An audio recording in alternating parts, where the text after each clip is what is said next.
আমাকে ছেড়ে দাও রাজ, প্লিজ আমাকে ছেড়ে দাও। আমি কাউকে তোমার অপরাধের কথা বলবো না। প্লিজ রাজ, তুমি আমার এত বড় সর্বনাশ করো না। মামা আমাকে বাঁচাও, তোমার ছেলে আমাকে, মামা বাঁচাও আমাকে। মুন্নির কাণ্ড দেখে আমি খুব অবাক হচ্ছি। আমার মুখ দিয়ে কোনো কথাই বেরোচ্ছে না, মনে হচ্ছে কেউ যেন আমার জিহ্বাটা বেঁধে রেখেছে। মুন্নির কথা শুনে বাবার ভাইয়া মিলে দরজাটা ভেঙে দিল। দরজা ভাঙার সাথে সাথেই মুন্নি আব্বুর পিছনে গিয়ে দাঁড়িয়ে পড়ল। মুন্নির জামা কাপড় ছেঁড়া। ভাইয়া আমার দিকে এগিয়ে এসে জিজ্ঞাসা করলো, এখানে কি হয়েছে রাজ? ভাইয়া, রাজ আমাকে, ওই দিন আমি রাজের সাথে একটা মেয়েকে হোটেল থেকে বের হতে দেখলাম। আমি যখন এই কথাটা রাজকে বললাম, তখন ও আমাকে বলল এই কথা যদি আমি কাউকে বলি তাহলে ও আমার এমন অবস্থা করবে আমি আর কারো কাছে মুখ দেখাতে পারবো না। কিন্তু আমি যখন বললাম আমি মামাকে এই কথা বলে দেব, তখন রাজ আমার সাথে। আমি চুপ করে আছি। আব্বু আমার কাছে এসে ঠাস করে একটা থাপ্পড় দিয়ে দিল।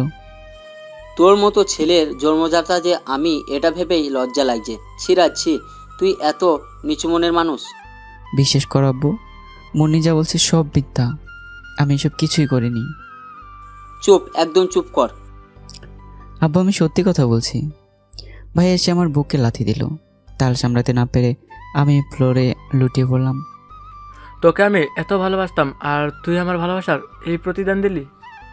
ভাই আমি কিছুই করিনি, আমাকে বিশ্বাস করো।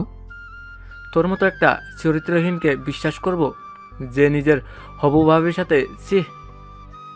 আম্মু তুমি তো আমাকে বিশ্বাস করো। তোকে আমি 10 মাস 10 দিন গর্ভে ধারণ করেছিলাম এই দিনটা দেখবার জন্য।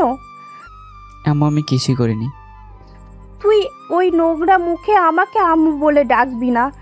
তুই একটা চরিত্রহীন লম্পট। তোকে বিশ্বাস নেই। বাড়িতে একটা তোর যুবতী বোন আছে, তুই সুযোগ পেলে ওর সাথেও কিছু করতে পারিস। চরিত্রহীনদের তো কোনো পরিবার নেই। আম্মুর মুখ থেকে এমন কথা শুনে মরে যেতে ইচ্ছে করছিল। বোন তুই তো আমায় বিশ্বাস কর। তোকে বিশ্বাস করব? তোর মতো একটা লম্পটকে বিশ্বাস করে নিজের সর্বনাশ ডেকে আনবো? এতটা পাগলও আমি নই। কি বলছিস বোন তুই? তোর ভাইকে তুই চিনতে পারলি না? কে তোর বোন? তোর নোংরা মুখে আমার নাম নিস না, আমার অমঙ্গল হবে। তুই এক্ষুনি এই বাসা থেকে বের হয়ে যা। এই বাসায় যেন কখনো তোর ছোঁয়া না দেখি। যদি কখনো এই এলাকায় তোর মতো লম্পটকে দেখি তাহলে তোর কলিজা ছেড়ে কুকুর দিয়ে খাইয়ে দেব। আমার একটা কথা তো শোন, তোমরা ছাড়া আমার এই শহরে আর কেউ নেই। আমি এখন কোথায় যাব? কই কাজ করার আগে এই কথা মনে ছিল না? আব্বু আমি এই কাজ করিনি। চুপ। আব্বু আমার ঘাট ধরে এক ধাক্কা দিল। গেটে ধাক্কা লেগে মাটিতে লুটিয়ে পড়লাম। আমার কোনো জ্ঞান নেই। এত জোরে ধাক্কা খেয়েছি যে সাথে সাথে জ্ঞান হারিয়ে ফেলেছি। এই চরিত্রহীনটাকে এখন কি করব? ওকে তুলে একটা ডাস্টবিনে ফেলে দিয়ে আসো। আম্মুর কথা মতো ভাই আমাকে গাড়ি করে ডাস্টবিনে ফেলে দিয়ে আসলো। আপনারা ভাবছেন শুধু শুধু কেন মুন্নি আমার সাথে এমন করলো? মুন্নি আমার ফুপুর মেয়ে। ছোটোবেলায় ফুফা মারা যায়, তখন থেকে মুন্নি আমাদের বাসায় থাকে। আমার থেকে সবাইকেই বেশি ভালোবাসে। এমনকি ভাইয়ের সাথে ওর বিয়েও ঠিক করেছে বাবা মা। গতকাল যখন আমি বাজার থেকে বাসায় ফিরছিলাম, তখন একটা ছেলের সাথে মুন্নিকে দেখলাম। ওরা হোটেল থেকে বাইরে আসছিল। আজ সকালে যখন আমি মুন্নিকে কালকের কথা বললাম, তখন ও আমাকে হুমকি দিয়ে বলল, এই কথা যদি আমি কাউকে বলি তাহলে আমার খবর আছে। আমি মুন্নিকে বলি, যদি তুই না শুধরাস তাহলে আমি ভাইয়াকে সব বলে দেব। তারপর মুন্নি দরজা লাগিয়ে দিয়ে চিৎকার করতে লাগলো। তারপর তো আপনারা সব জানেনই। ভোরের সূর্যের আলো চোখে পড়াতে আমার জ্ঞান ফেলল। চারপাশে কি বিচ্ছিরি গন্ধ। শরীর গুলিয়ে উঠছে। আমার আশেপাশে কয়েকটা কুকুর খাবার খাচ্ছে। রাস্তাতে মানুষ যাচ্ছে আর আমাকে দেখে তারা হাসাহাসি করছে। একটু পর ইট পাটকেল ছুটতে লাগলো আমার দিকে। তাকে দেখলাম কিছু বাচ্চা ছেলে আমার দিকে ইট ছুটছে। তারা মুখে বলছে পাগল পাগল, আর আমার দিকে ইট ছুটছে। আমি ওখান থেকে কোনো রকম দৌড় দিলাম, কিন্তু বাচ্চাগুলো আমার পিছন পিছন দৌড়াচ্ছে আর ইট ছুঁড়ে মারছে। ওদের হাত থেকে বাঁচার জন্য একটা নর্দমায় পচা পুকুরে লাফ দিলাম। ওরা আমাকে আর খুঁজে পেল না, চলে গেল। আমি আস্তে আস্তে নর্দমায় থেকে উঠলাম। শরীরে এত পরিমাণ গন্ধ করছে যে আমি কয়েকবার বমি করে দিলাম। আমার পাশ দিয়ে যে যাচ্ছে সেও বমি করে ফেলছে। শরীরটা অনেক ক্লান্ত, মনটাও ক্লান্ত। কালকে রাতের ঘটনা মনে পড়তে অযোধ্যারায় কেঁদে দিলাম। আমাকে কেউ বিশ্বাস করলো না। সবার কথা না হয় বাদই দিলাম, আম্মু কী করে এগুলো বিশ্বাস করলো? সে তো আমাকে গর্বে ধারণ করেছে, আর তিনি তো আমাকে খুব ভালো করেই চেনে। তিনি আমাকে কি করে এই কথাগুলো বলতে পারলো? আজ একটা কথা খুব জোর দিয়ে বলতে পারি, মেয়েদের মিথ্যা চোখের জলের কাছে ছেলেদের সত্যি চোখের জলের কোনো দাম নেই। মেয়ের একটু কান্না করে যদি একটা অনেক বড় মিথ্যা কথা বলে, সেটাও সবাই বিশ্বাস করে নেবে। কিন্তু ছেলেরা যদি চোখের জল ফেলে একটা সত্যি কথা বলে, সেটাও কখনো কেউ বিশ্বাস করবে না। খেয়াল এমনটা কেন করলে? কেন এমনটা? আকাশে খুব মেঘ উঠল, চারদিকে মেঘে ছেয়ে গেল, মনে হয় বৃষ্টি হবে। কিন্তু আমার মনের কথা ভুল প্রমাণিত করে প্রচণ্ড আকারে ঝড় উঠল। চোখের কিছুই দেখতে পাই না, চারদিকে ধুলোবালিতে ঢেকে গেল। আমার জীবনের মতো চারদিকে অন্ধকার হয়ে গেল। আজ নিজেকে অনেক অসহায় মনে হচ্ছে। আপন লোকগুলো তখন চলে যায়, তখন হয়তো এমনই হয়। আমি ধুলাবালির ভিতরে কান্না শুরু করে দিলাম। আজ নিজেকে খুব অসহায় মনে হচ্ছে। আপন মানুষগুলো যখন ভুল বুঝে চলে যায়, তখন এরকমই হয়। ও আল্লাহ, আল্লাহ গো, তুমি আমাকে এত বড় পরীক্ষার মধ্যে কেন ফেলে দিলে? কেন? আমি এখন কি করব? কোথায় যাব? হঠাৎ আমি দেখলাম যে একটা মাটিয়া পাখি তার ছোট ছোট 3টি বাচ্চাকে পাখার ভিতরে জড়িয়ে রেখেছে। পাখিটা জানে যে তার এই ছোট পাখাগুলো এই বিশাল ঝড় থেকে তার বাচ্চাগুলোকে রক্ষা করতে পারবে না। তারপরও মাটিয়া পাখিটি তার জীবনের শেষ শক্তি দিয়ে তার বাচ্চাদের রক্ষা করছে। আর সব বাচ্চাগুলো একে অপরের সাথে জড়সড় হয়ে শুয়ে আছে। আমার তো মা আছে, আমারও বাবা আছে, একটা বোনও আছে, আর একটা বড় ভাই। কিন্তু আজ তারা আমাকে একটা মিথ্যা অপবাদের জন্য ঘাট ধাক্কা দিয়ে বাড়ি থেকে বের করে দিল। তারা একবারের জন্য আমার কথাটা শোনার প্রয়োজন মনে করলো না। তাদের কাছে আমার চোখের পানির কোনো দাম মিলল না। হঠাৎ করে একটা গাছের ডাল ভাঙার আওয়াজ শুনলাম। চোখে ভালো করে দেখা যাচ্ছে না, অনেক ঝড় হচ্ছে আর ধুলো বাড়িয়ে উঠছে। অনেক কষ্ট করে যখন সামনের দিকে দেখলাম, একেবারে অবাক হয়ে গেলাম। একটু আগে যে পাখিটা সম্পর্কে আপনাদেরকে বললাম, সেই টিয়া পাখি ওর তার বাচ্চাগুলো ডাল চাপা পড়ে মারা গিয়েছে। আমি ঝড়কে উপেক্ষা করে সামনের দিকে এগিয়ে গেলাম। দেখলাম একটা ছোট্ট বাচ্চা টিয়া পাখি এখনও নড়ছে, তার শরীরে এখনও জান আছে, শরীর থেকে রক্ত বের হচ্ছে। আর মাটিয়া সহ তার 2টা বাচ্চা ডালের তলায় পড়ে মারা গিয়েছে।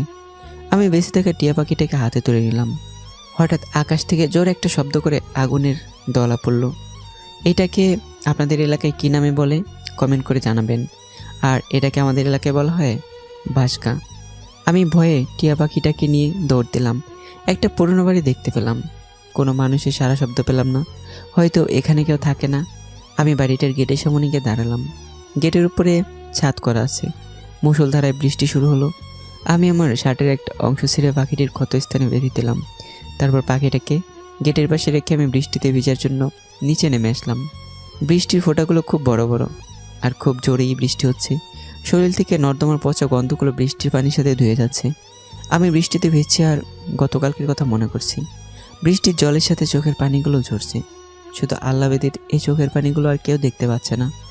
মাঝে মাঝে এত কষ্ট হচ্ছে যে বুকের ভেতরে খুব যন্ত্রণা করছে আর নিঃশ্বাস বন্ধ হয়ে যাচ্ছে। মনে হচ্ছে হয়তো ফুসফুসটা এবার হয়তো পাম্প করা বন্ধ করে দেবে। আজরাইলরা হয়তো আমার আশেপাশে আছে, যে কোনো সময় আমার জানটা নিয়ে চলে যাবে। যখন দেখলাম আমার শার্টের লেগে থাকা ময়লাগুলো বৃষ্টির পানির সাথে ধুয়ে যাচ্ছে, তখন একটা বিষয় চিন্তা করলাম যে যদি এই বৃষ্টির পানি দ্বারা মনের কষ্টগুলো ধুয়ে যেত তাহলে কত ভালো হতো। কিন্তু এটা কখনো সম্ভব নয়। বৃষ্টিটা আস্তে আস্তে কমে আসছে। আমিও আবার গেটের নিচে আসলাম। দেখলাম পাখিটা চুপ করে শুয়ে আছে, কিন্তু তার চোখগুলো দিয়ে নোনা জল পানি বের হচ্ছে। সেও আমার মতো কান্না করছে। একটু আগে সে তার প্রিয়জনগুলোকে চিরতরে হারিয়ে ফেলেছে, আর কখনো তাদের সাথে কথা বলতে পারবে না, তাদের সাথে খেলাধুলা করতে পারবে না, তাদের সাথে দেশ বিদেশে উড়ে বেড়াতে, কারণ তার প্রিয়জনগুলো চলে গিয়েছে অনেক দূরে, চলে গেছে অচিনপুরের রাজ্যে, আর কখনো ফিরে আসবে না। এগুলো ভেবে হয়তো পাখিটা কান্না করে যাচ্ছে। পাখিটাকে হাতে তুলে নিলাম। শোন ভাই, তোর আর আমার পার্থক্য কোথায় জানিস? তুই হলে একজন পাখি আর আমি একজন মানুষ, কিন্তু আমাদের কষ্টগুলো একই রকম। আমরা দুজনে আমাদের প্রিয় মানুষগুলোকে হারিয়ে ফেলেছি। তোর প্রিয় মানুষগুলো তোকে ছেড়ে না পারার দেশে চলে গেছে, আর আমার প্রিয় মানুষগুলো আমাকে বলবো যে তাদের কাছ থেকে অনেক দূরে সরিয়ে দিয়েছে। দেখলাম পাখিটা একটা ডাক দিয়ে উঠলো। হয়তো সে আমাকে বলতে চাচ্ছে, কান্না করিস না রে ভাই, দেখবি একদিন সব ঠিক হয়ে যাবে। মিথ্যাগুলো সবার সামনে আসবে একদিন। বৃষ্টি থেমে গেছে, তাই পাখিটাকে নিয়ে হাঁটতে শুরু করলাম। আবার আগের জায়গায় ফেরত গেলাম। আমার হাতে থাকা বাচ্চা পাখিটি এখন উঠতে বা হাঁটতে শিখেনি, কিন্তু যখন সে তার মা ও ভাই বোনদের লাশ দেখলো, সে আমার হাত থেকে লাফ মারলো নিচে, মাটিতে গড়িয়ে গড়িয়ে তার মায়ের কাছে চলে গেল। তারপর পাগলের মতো তার মায়ের কপালে চুমু খেতে লাগলো হয়তোবা। এই দৃশ্য দেখে আমি নিজেকে ঠিক রাখতে পারলাম না। নিজের কন্ট্রোল হারিয়ে মাটিতে ধপাস করে বসে পড়লাম আর জোরে কান্না করে উঠলাম। পাখিটা একবার তার ভাই বোনের লাশে চুমু দেয়, আরেকবার তার মায়ের লাশটাকে চুমু দেয়। জানি না এরকম করুণ দৃশ্য আমি কখনো দেখেছি কিনা। এক পর্যায়ে আমি উঠলাম, একটা ডাল খুঁজে নিয়ে আসলাম এবং একটা গর্ত করলাম। পাখিটির পুরো পরিবারকে ওখানে মাটি চাপা দিয়ে দিলাম। কিন্তু এই বাচ্চা পাখিটি নিজের ঠোঁট দিয়ে পায়ের নখ দিয়ে মাটিগুলো খুঁড়তে লাগলো। সে হয়তো আল্লাহ তাআলাকে বলছে, হ্যাঁ আল্লাহ, তুমি আমার পুরো পরিবারকে নিয়ে গেলে, কিন্তু আমাকে বাঁচিয়ে রাখলে কেন? কি দোষ করেছি আমি? এই ছোট্ট বয়সে তুমি আমার মায়ের আঁচলের ছায়াটা কেড়ে নিলে। এখন আমি মা বলে কাকে ডাকবো? কার কাছে আবদার করে বসবো? দিন শেষে কে আমার জন্য খাবার আনবে? কে আমাকে খোকা বলে সোহাগ মাখা ডাক দেবে? আমার তো আর কেউ রইল না। এই পৃথিবীতে আমি একা হয়ে গেলাম। পাখিটাকে এক হাতে তুলে নিলাম আর অন্য হাতে চোখের জল মুছতে মুছতে চলে আসলাম। দুপুরবেলা হয়ে গেছে, অনেক ক্ষুধাও লেগেছে। কাল দুপুরে খেয়েছিলাম, তারপর আর খাওয়া হয়নি। সামনে একটা রেস্টুরেন্ট, ওখানে গেলাম। আঙ্কেল, এক প্লেট ভাত দেন তো। ওকে দিচ্ছি। তরকারি কি দেব? মাছ নাকি মাংস? আমি মুখে একটা শুকনো কাশিতে বললাম, ডাল আর ভাত দেন। এক প্লেট ভাত আর ডাল দিয়ে ভাত খাচ্ছি। পাখিটাকে টেবিলের উপর একটা কাগজে একটু করে ভাত দিলাম। পাখিটা ভাতগুলো দেখছে কিন্তু খাচ্ছে না। আমি খাওয়া শুরু করে দিলাম। একটু পর দেখলাম পাখিটাও কয়েকটা ভাত খাচ্ছে। খাওয়া শেষ করে দোকানদারকে বললাম, আঙ্কেল কত হলো? মোট 70 টাকা দাও। আমি পকেটে হাত দিয়ে দেখলাম কয়েক হাজার টাকা আছে, তবে সেগুলো বৃষ্টির পানিতে ভিজে গেছে। আঙ্কেল, টাকাগুলো তো ভিজে গেছে, একটু শুকিয়ে নিলে ভালো হতো। তোর মিয়া, ভিজা টাকা দিয়ে আমি কি করব? আমার শুকনো টাকা লাগবে। আঙ্কেল, আমার কাছে তো আর টাকা নেই, তাহলে আমি আপনার দোকানে কাজ করে আপনার টাকা পরিশোধ করে দেব। যত সব কোথায় থেকে যে আসে। শোনো, তোমাকে আমার দোকানে পুরো এক রাত আর একদিন কাজ করতে হবে, পারবে তো? জি আঙ্কেল, পারবো। যাক, ভালোই হলো। আজকে রাতটা তো আর কোনো জায়গায় থাকার চিন্তা ভাবনা করা লাগবে না, এখানে থাকতে পেরে ভালোই হলো। মনে মনে এসব ভাবছিলাম। পরের দিন কাজ শেষ করে রাস্তায় হাঁটছিলাম, জানি না এখন কোথায় যাব। সাথে আমার পাখিটাও আছে। হঠাৎ পেছন থেকে একটা গাড়ি এসে আমাকে ধাক্কা মারলো। আমি সামনে ছিটকে পড়লাম, কিন্তু যতটা সম্ভব পাখিটাকে সেভ রাখার চেষ্টা করলাম। পাখিটাকে বুকের সাথে জড়িয়ে ধরলাম, কারণ আমি ছাড়া এই পৃথিবীতে কেউই নেই তার। আমার শরীর থেকে অযোধ্যারে রক্ত বের হয়ে যাচ্ছে। আমার জ্ঞান হারাবে অবস্থা। তখন দেখলাম গাড়ি থেকে একটা বয়স্ক আঙ্কেল নামলো। বাপ, তুমি ঠিক আছো তো? আঙ্কেল, আমি মারা গেলে কোনো সমস্যা নেই। প্লিজ আঙ্কেল, আপনি এই পাখির বাচ্চাটাকে একটু দেখে রাখবেন। আমি ছাড়া ওর কেউ নেই, প্লিজ আঙ্কেল। এটা বলে আমি জ্ঞান হারালাম। জানি না আর কখনো জ্ঞান ফিরবে কিনা, নাকি আমিও চলে যাব না ফেরার দেশে। চোখ খুলে তাকিয়ে দেখলাম মেডিকেলে শুয়ে আছি। পাটা নাড়াতেও পারছি না, খুব কষ্ট হচ্ছে। হাতে অনেক ব্যথা অনুভব করছি। সামনে দেখলাম আঙ্কেলরা দাঁড়িয়েছে। আঙ্কেল, আমার সেই পাখির বাচ্চাটা কোথায়?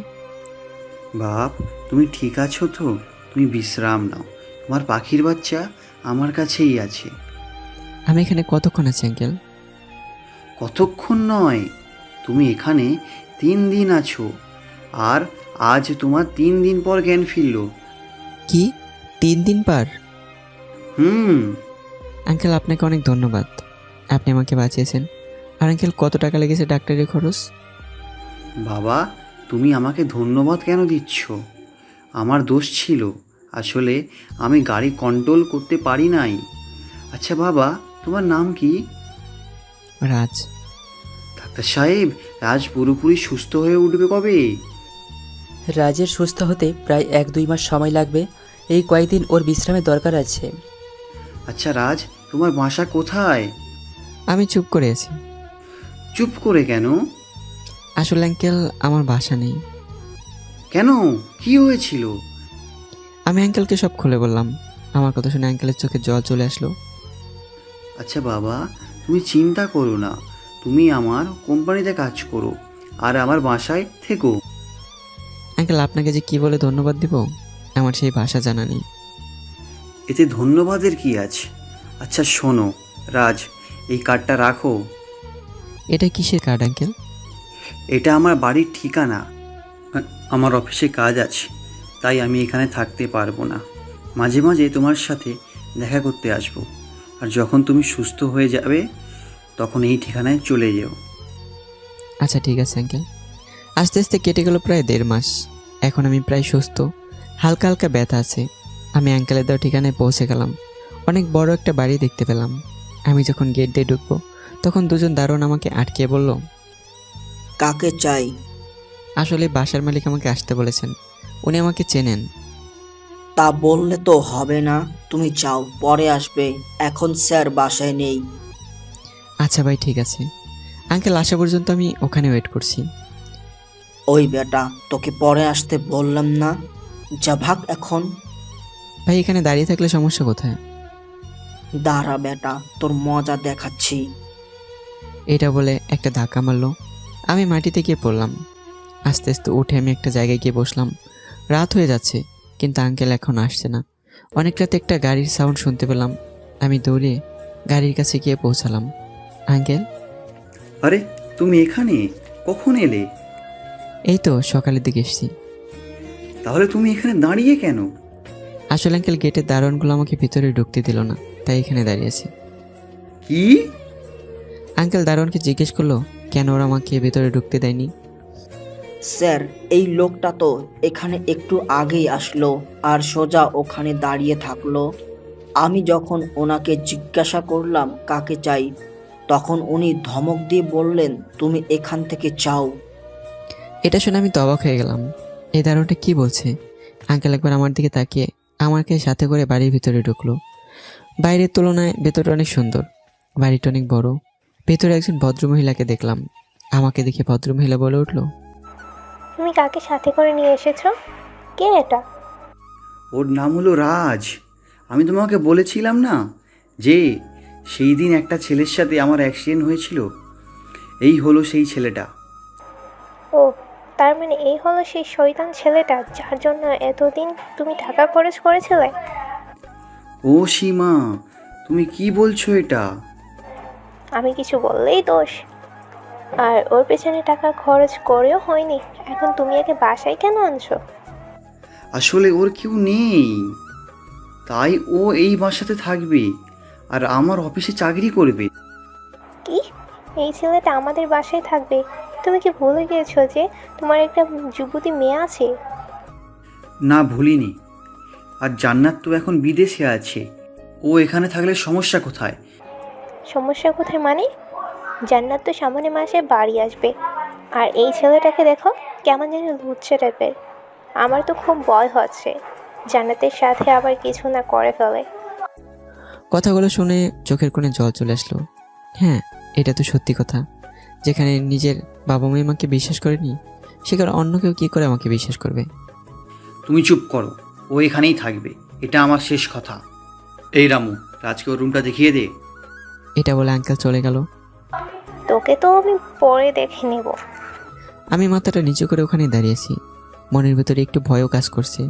না জানি বড় লোকদের ব্যাপার কখন কি করে বসে। রামু কাকা আমাকে ডাক দিল। এই ছেলে।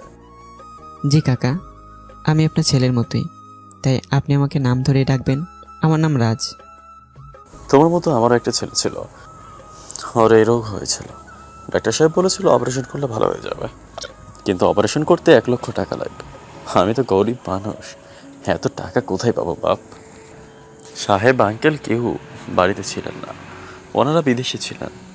আমি কত করে সাহেব বা ম্যাডামকে বললাম, ম্যাডাম আমি সারা জীবন আপনার এখানে কাজ করব, আপনি দয়া করে টাকাটা দেন। তখন ম্যাম বলেছিল, তুই তো একটা বুড়ো, কখন মরে যাবি তা ঠিক আছে, তোর সাথে আমার টাকাগুলোও যাবে।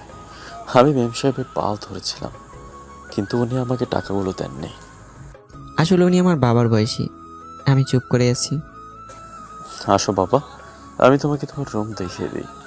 তারপর একটা রুম দেখিয়ে দিয়ে রামু কাকা চলে গেল। আমি এই রুমে শুয়ে পড়লাম। অনেক ক্লান্ত থাকে, তাড়াতাড়ি ঘুম চলে আসলো। সকালবেলা বৃষ্টির পানিতে ঘুম ভাঙলো, কিন্তু আমি মনে মনে ভাবলাম ছাদ করা ঘরে কি করে বৃষ্টির পানি আমার মাথায় পড়তে পারে। শরীর ক্লান্ত থাকে, তাড়াতাড়ি ঘুমিয়ে পড়লাম। সকালবেলা মনে হলো বৃষ্টির পানি আমার মুখে পড়ছে, কিন্তু এখানে কি করে বৃষ্টি হতে পারে? এটা তো ছাদ করা ঘর। আমি তাকে দেখলাম যে আন্টি বালতি হাতে করে দাঁড়িয়ে আছে। আমার বুঝতে বাকি রইল না যে বৃষ্টি কোথা থেকে আসলো। ওই লুচ্চা বাচ্চা, তুই এখনো ঘুমাস কেন? জি আন্টি। কি রে ছোট লোক, আমার কথা কানে যায় না? কথার উত্তর দিচ্ছিস না কেন? জি আন্টি। কে তোর আন্টি? তোর মতো ছোট লোকের আন্টি হওয়ার শখ আমার নেই। আমি চুপ করে আছি। এখন যা, আমাদের রুমটা ঝাড়ু দিয়ে আয়। আমি এবারও চুপ। তারপর আর কি করার, আমি আন্টিদের রুমটা ঝাড়ু দিতে গেলাম। আন্টিদের রুম ঝাড়ু দেওয়ার পর আমার রুমে ফিরে আসলাম। এসে দেখলাম আন্টি এখন আমার রুমে বসে আছে। কি রে এত তাড়াতাড়ি হয়ে গেল? জি ম্যাডাম। ওই যে থালা বাসনগুলো সব সুন্দর করে পরিষ্কার করে নিয়ে আয়। আমি থালা বাসন পরিষ্কার করে আবার আমার রুমে ফেরত আসলাম। এসে দেখলাম আন্টি নেই। যাক বাবা, একটু বাঁচা গেল। আমি খাটের উপর শুয়ে পড়লাম। একটু পর আঙ্কেল এসে বলল, শোনো রাজ, তুমি আজ থেকেই আমার অফিসে জয়েন করবে। এখন তাড়াতাড়ি রেডি হয়ে নাও, আমার সাথেই তুমি অফিসে যাবে। এটা বলে আঙ্কেল চলে গেল। আমি তাড়াতাড়ি করে রেডি হয়ে নিলাম। তারপর আঙ্কেলের সাথে অফিসে গেলাম। আঙ্কেল আমার কাজগুলো আমাকে বুঝিয়ে দিল।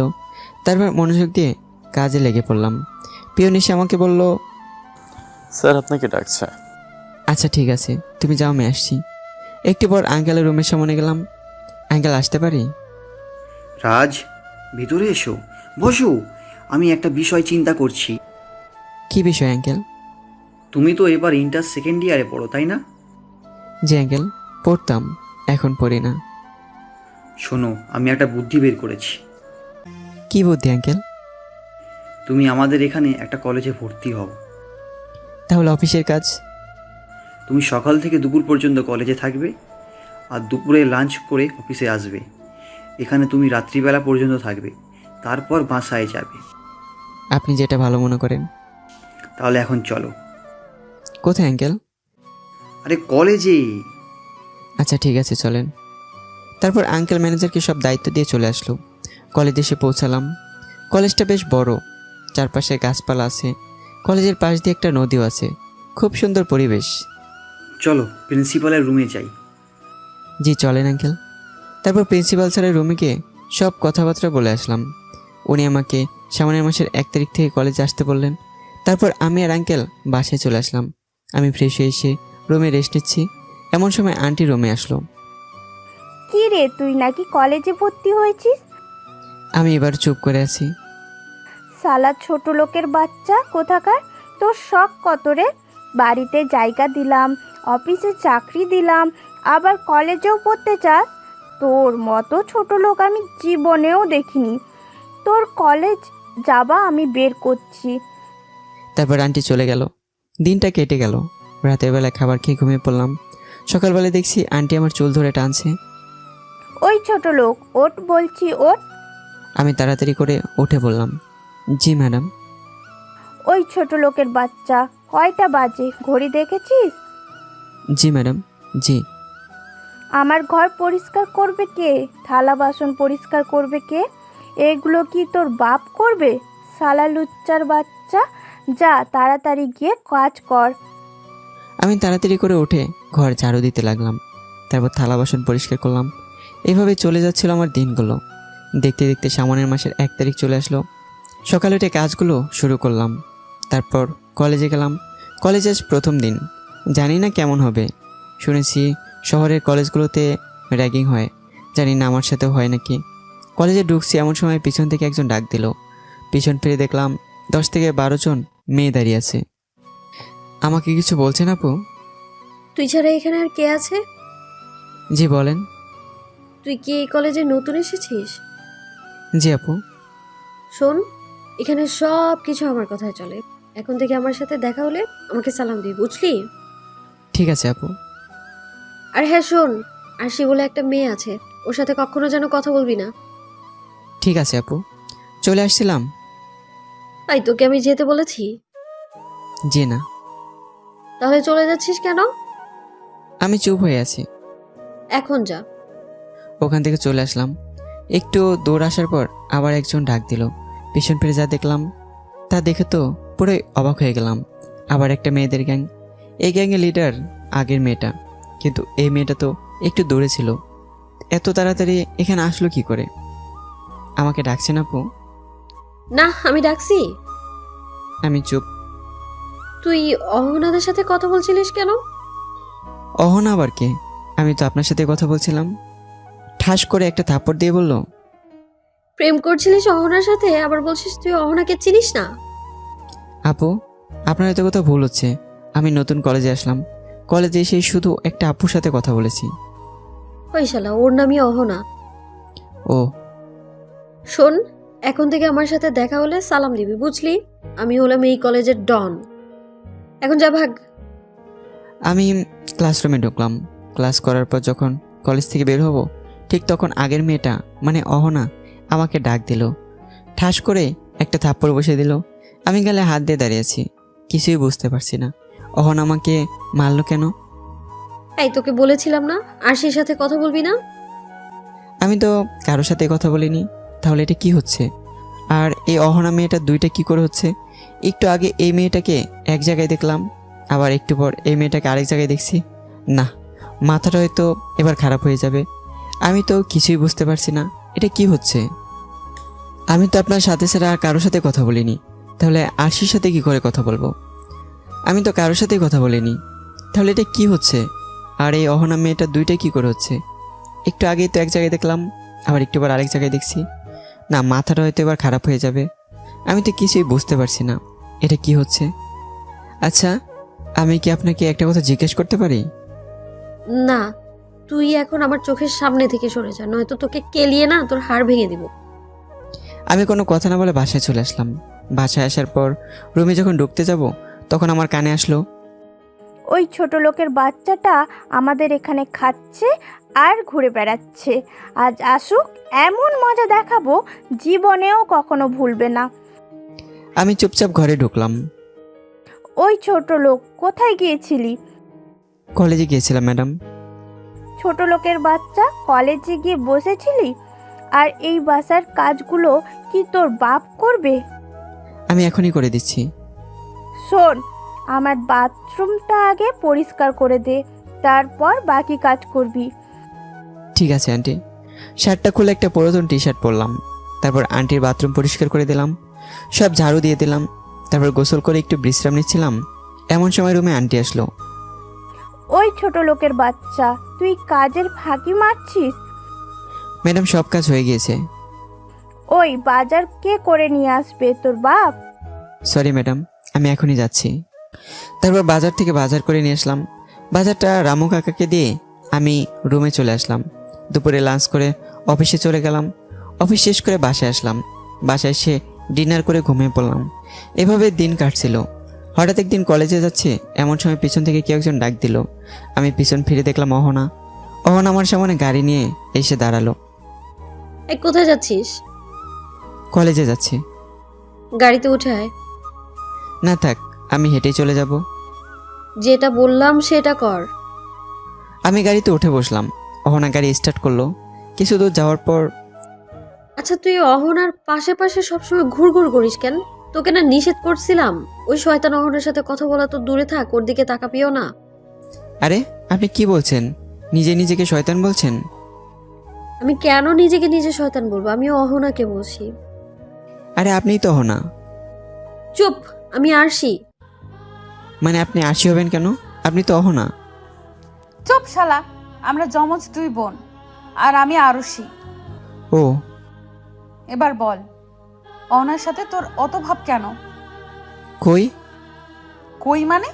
তুই কি মনে করেছিস আমি কিছুই জানি না? আমি সব কিছু জানি। আপনি আবার কি জানেন? শোন, অহনার থেকে সব সময় 5 ফুট দূরে দূরে থাকবি, নয়তো তোকে মেরে তোর লাশ উধাও করে দেব। আচ্ছা, আপনাদের দেখতে একেবারে একই রকম। আপনারা দুজন কি যমজ বোন? কি বললি কুত্তার বাচ্চা? ওকে আমার বোন বললি? এটা বলে গাড়ি থেকে আমাকে ধাক্কা মেরে ফেলে দিল। আমি কাদার ভিতরে গিয়ে পড়লাম।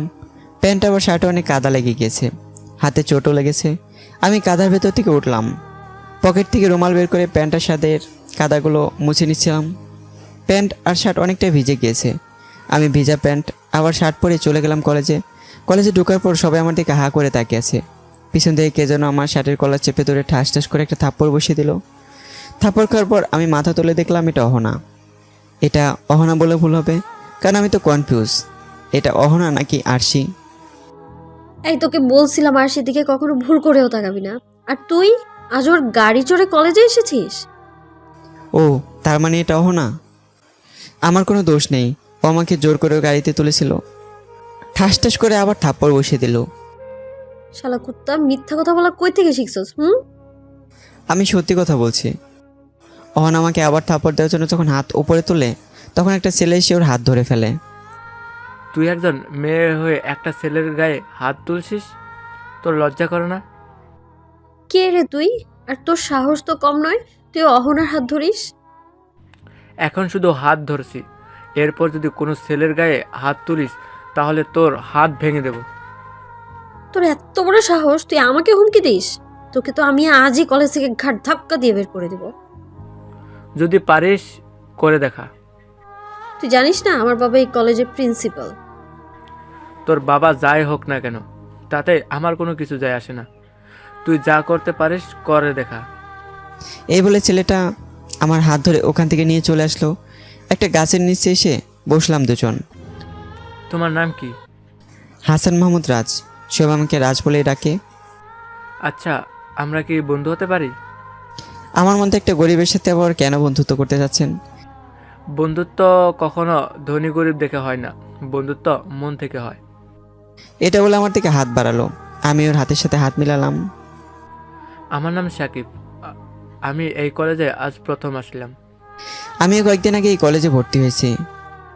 আচ্ছা, একটা কথা বলতো, ওই মেয়েটা তোকে মারছিল কেন?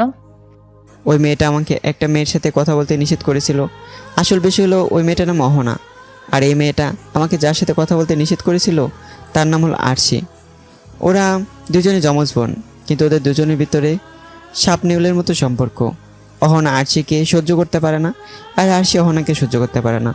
অহনা আমাকে বলছিল যে আমি যেন কখনো আরশির সাথে কথা না বলি, অন্যদিকে আরশি আমাকে বলেছিল আমি যেন অহনার সাথে কথা না বলি। কিন্তু ওরা দুজন যমজ বোন, তাই আমি এটা বুঝতে পারি না যে কখন কার সাথে কথা বলি। এটাই হলো আমাকে মারার কারণ। ও, বুঝলাম। আপনি কিন্তু আমাদের ঝামেলার মধ্যে সে ঠিক কাজ করেননি। আমি শুনেছি যে এই কলেজে অহনা বা আরশির কথা মতো যদি কোনো ছেলে বা মেয়ে না চলে, তাহলে ওরা ওদের বাবাকে বলে মিথ্যা একটা বদনাম দিয়ে কলেজ থেকে বের করে দেয়। ওই শালা, একটু আগে আমরা ফ্রেন্ডশিপ করলাম, আর তুই আমাকে আপনি করে কথা বলছিস? তুই করে বল। আচ্ছা ঠিক আছে, এবার থেকে বলবো। আমরা দুজন কথা বলছিলাম, এর মাঝে একজন ছেলে আমাদের কাছে এসে বলল, আপনাকে প্রিন্সিপাল স্যার ডাকছেন। আমাকে? হুম। আচ্ছা ঠিক আছে, তুমি যাও, আমি আসছি। ছেলেটা চলে গেল। এবার কি করবি? কি আর করব, প্রিন্সিপাল স্যারের রুমে যাব। এইসব আমার জন্য হয়েছে। আচ্ছা, তোর সাথে আমি প্রিন্সিপাল স্যারের কাছে যাব, স্যারকে বলবো সব দোষ আমার। তুই চুপচাপ এখানে বসে থাক, আমি 5 মিনিটের ভিতরে আসছি স্যারের রুম থেকে। আচ্ছা ঠিক আছে। সাকিব প্রিন্সিপাল স্যারের রুমের দিকে যাচ্ছে, আর সবাই হাঁ করে তাকিয়েছে। সবার মনে একটাই চিন্তা, আজ আবার কলেজ থেকে একটা ছেলেকে বিদায় নিতে হবে। কারণ অহনা বা আরশির জন্য কোনো ছেলে যদি প্রিন্সিপাল স্যারের রুমে যায়, তাহলে তাকে এই কলেজ ছাড়তে হয়।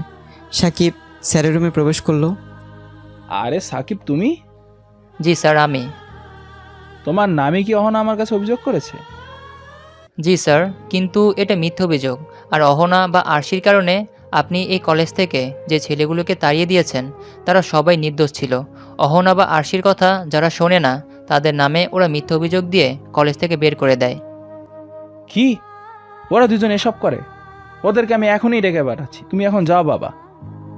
সাকিব আস্তে আস্তে রুম থেকে বের হয়ে আসলো, আর একটা মেয়ে অহনাকে গিয়ে বলল প্রিন্সিপাল স্যার ওকে ডাকছে।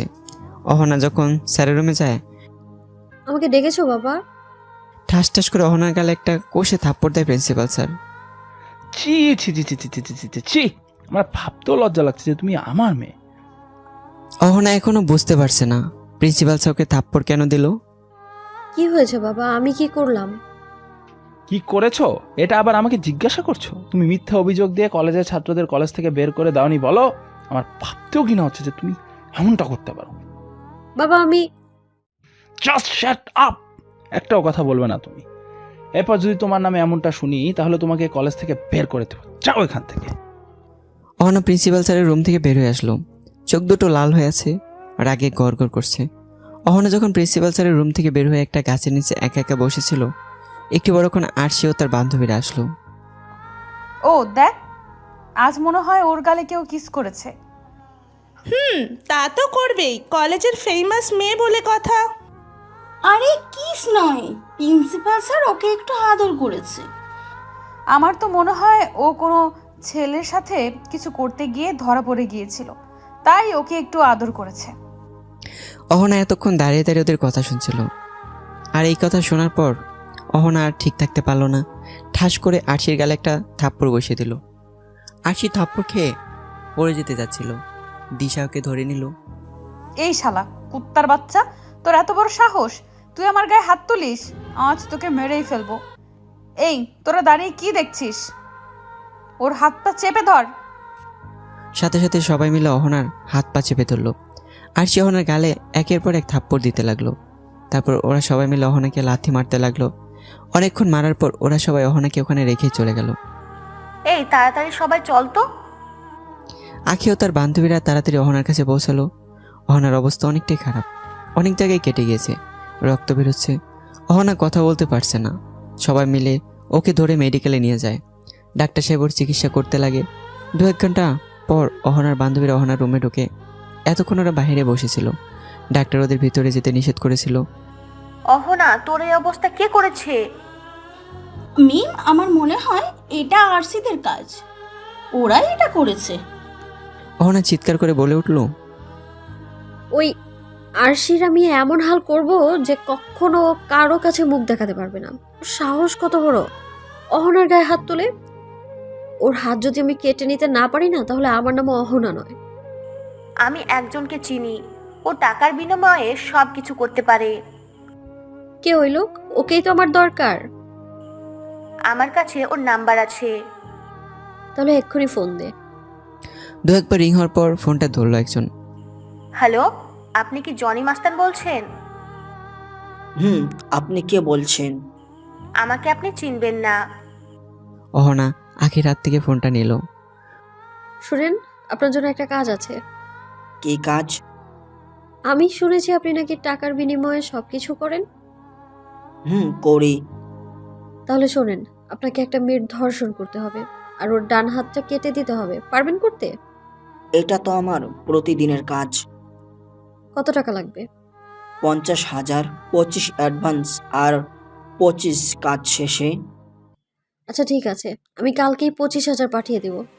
আমি যেই দিন বলবো কাজটা করতে, আপনি ওই দিনই কাজটা করবেন, ঠিক আছে? ওকে। টুট টুট টুট করে ফোনটা কেটে দেয় অহনা। এবার তুই একটু রেস্ট নে। কেন? আরশির তো ব্যবস্থা করাই হলো। তাহলে জনি মাস্তানকে বলে দে, ওরও একটু আদর যত্ন করুক। অন্যদিকে, কিরে সাকিব, তোকে প্রিন্সিপাল স্যার কিছু বললো না কেন? তোর আসল পরিচয়টা কি বলতো? আরে তেমন কিছু নয়, পরে শুনিস। আচ্ছা ঠিক আছে। আচ্ছা শোন, আমার কিছু শপিং করা লাগবে, এমনি যাব, তুইও আমার সাথে চল। আরে না ভাই, তুই একাই যা। যেতে বলছি চল। আচ্ছা ঠিক আছে, অন্য একদিন যাব, আজকে তুই একাই যা। মনে থাকে যেন, অন্যদিন কিন্তু ছাড় পাবি না। আচ্ছা ঠিক আছে ভাই। সাকিব চলে গেল। আমি গাছের নিচে বসে একটা বই খুলে পড়তে লাগলাম। পিছন থেকে কেউ একজন ডাক দিল। এই যে এইদিকে তাকা। আমি পিছন ফিরে তাকিয়ে দেখলাম আরশি। জি বলুন, কিছু বলবেন?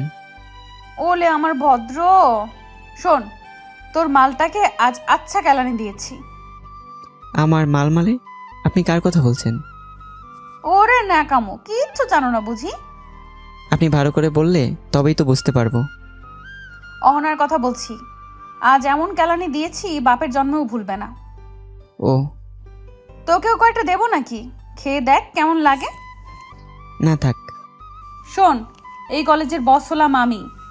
এখন থেকে আমার সাথে দেখা হইলেই আমাকে স্যালিউট করবি। আর যদি না করিস তাহলে বুঝতেই পারছিস তোর কি অবস্থা করব। আচ্ছা ঠিক আছে। বল, এই কলেজের বসকে? আপনি? এই শালা, আপনি কি রে? বল আরশি ম্যাডাম। আরশি চলে গেল। আমি মনে মনে ভাবছি কেমন মেয়েরা, মেয়ে হলো মায়ের জাত, আর এরা যে ব্যবহার করে একজন খারাপ ছেলেও এরকম ব্যবহার করে না। ক্লাসের ঘন্টা দিল, আমি ক্লাসে গেলাম, ক্লাস করছি। এর মাঝখানে প্রিন্সিপাল স্যার বলল তোমরা কি জানো তোমাদের ফ্রেন্ড অহনাকে কেউ মেরেছে? এই কাজটা কে করেছে কেউ কি জানো? পুরো ক্লাসে নীরবতা বিরাজ করছে, কারো মুখে কোনো কথা নেই। প্রিন্সিপাল স্যার আবার জিজ্ঞাসা করলেন, কিন্তু কারো মুখ থেকে কোনো উত্তর পেল না। প্রিন্সিপাল স্যার ভার ক্লান্ত মন নিয়ে ক্লাসরুম থেকে চলে গেলেন। ক্লাস আবার শুরু হলো। ক্লাস শেষ করে বাসায় গেলাম। বাসা দেখে তো পরে টাসকি খেলাম। এটা কি আঙ্কেল আন্টিদের বাসা? না, মনে হচ্ছে আমি ভুল করে অন্য কারো বাসায় চলে আসছি।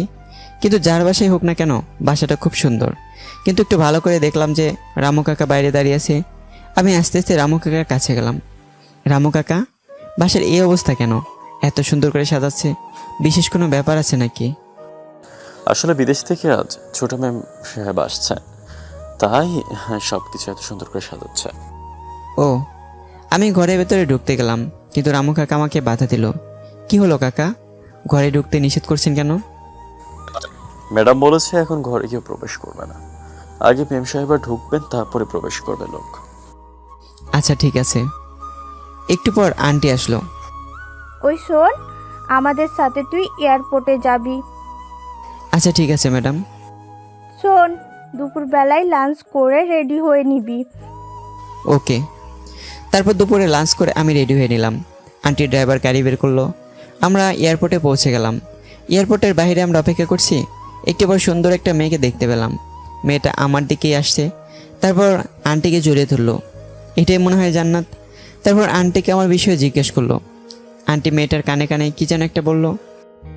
এই, তোর নাম কি? আচ্ছা শোন, আমার জুতোয় ময়লা লেগে গিয়েছে, একটু পরিষ্কার করে দে। এখানে কোনো অপরিষ্কার কাপড় নেই যেটা দিয়ে আমি জান্নাতের জুতো পরিষ্কার করে দেব। তাই আমি পকেট থেকে রুমাল বের করলাম জুতো পরিষ্কার করার জন্য। ওই, এটা কি? এই অপরিষ্কার রুমাল দিয়ে তুই আমার এই দামি জুতা পরিষ্কার করবি?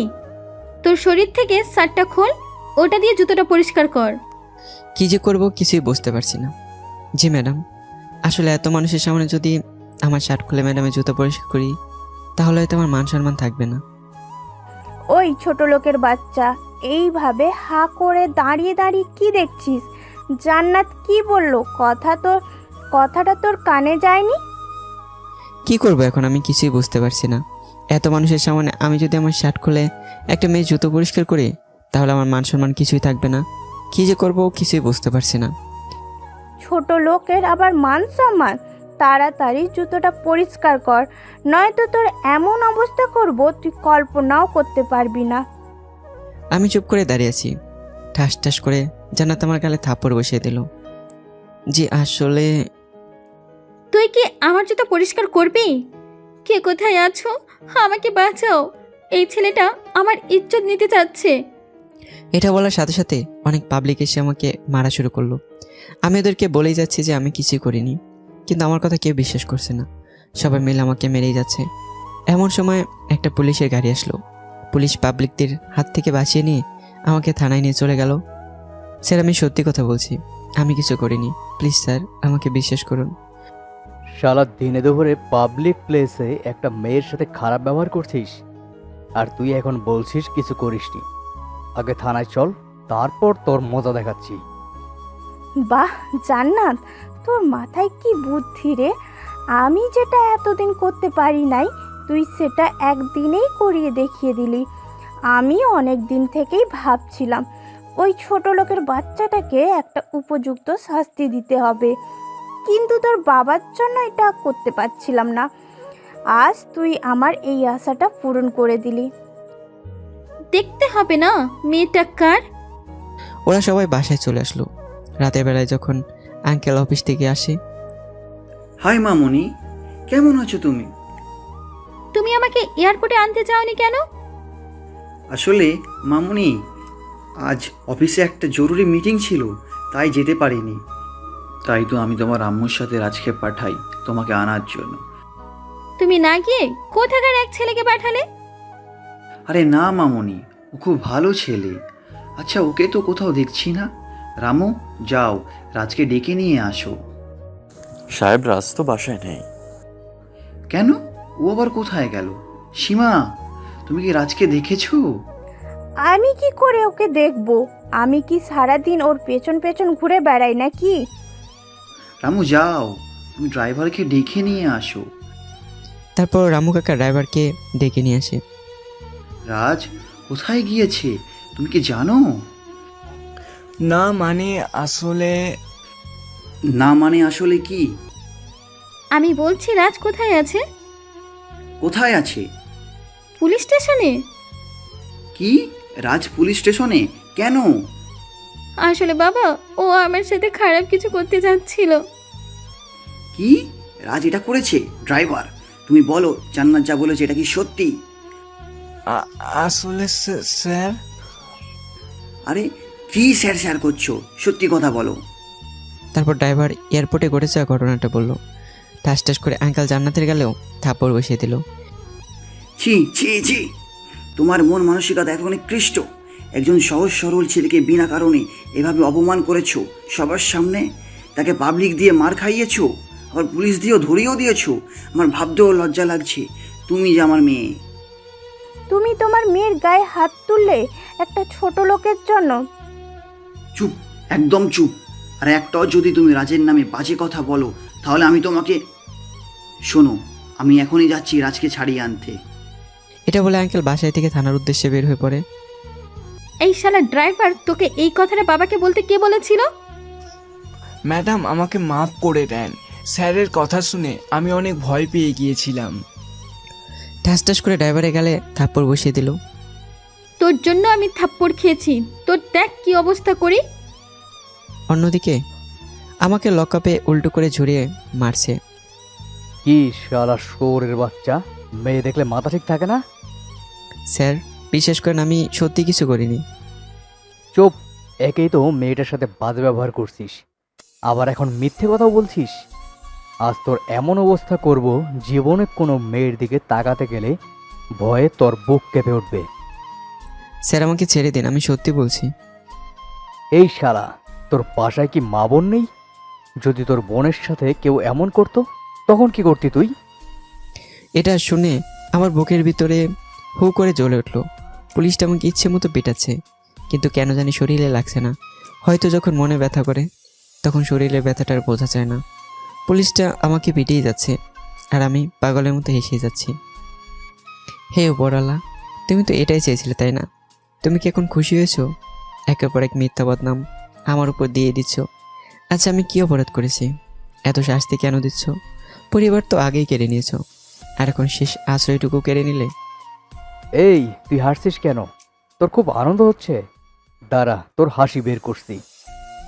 মনে মনে এসব বলছি। এটা বলে আরও মারতে লাগলো, কিন্তু আমার হাসিটা বন্ধ হচ্ছে না। এর ভিতর থানায় আঙ্কেল এসে হাজির হলো। রাজ কোথায় দারোগা সাহেব? এই রাজটা আবার কে? আপনারা বিকেলবেলা এয়ারপোর্টের সামনে থেকে যে ছেলেটাকে অ্যারেস্ট করেছিলেন। ও, ওই ধর্ষকটার কথা বলছেন?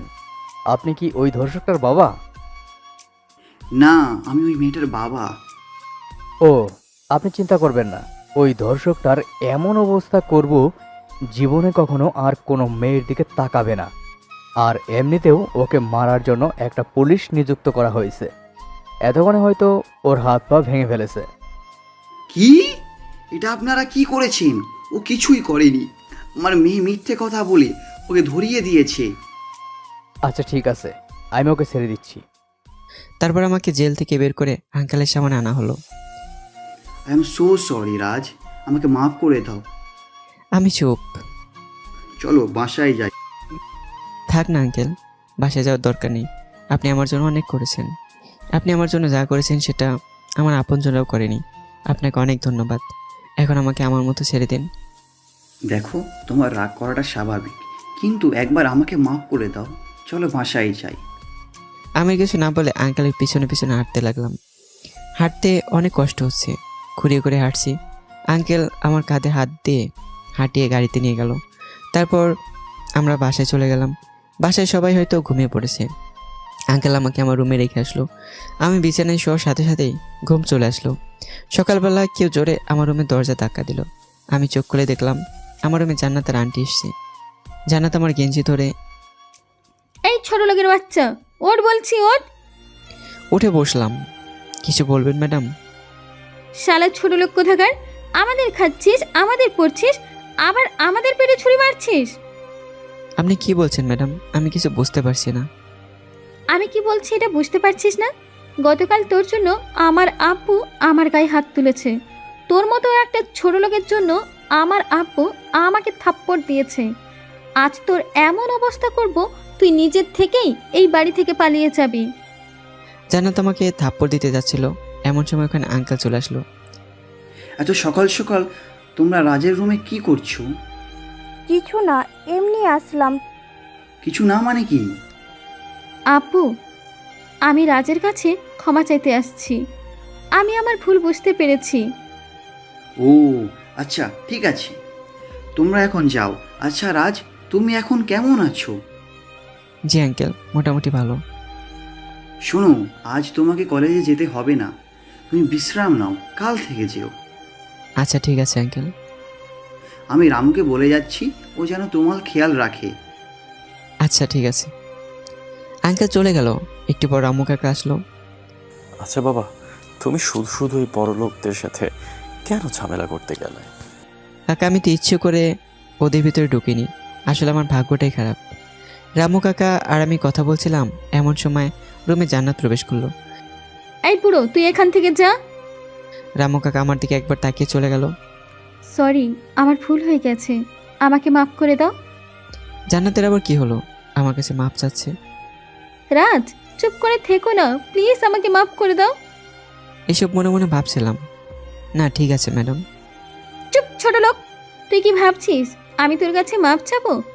আমি হলাম জান্নাত চৌধুরী, আমি কখনো কারো কাছে মাথা নিচু করিনি।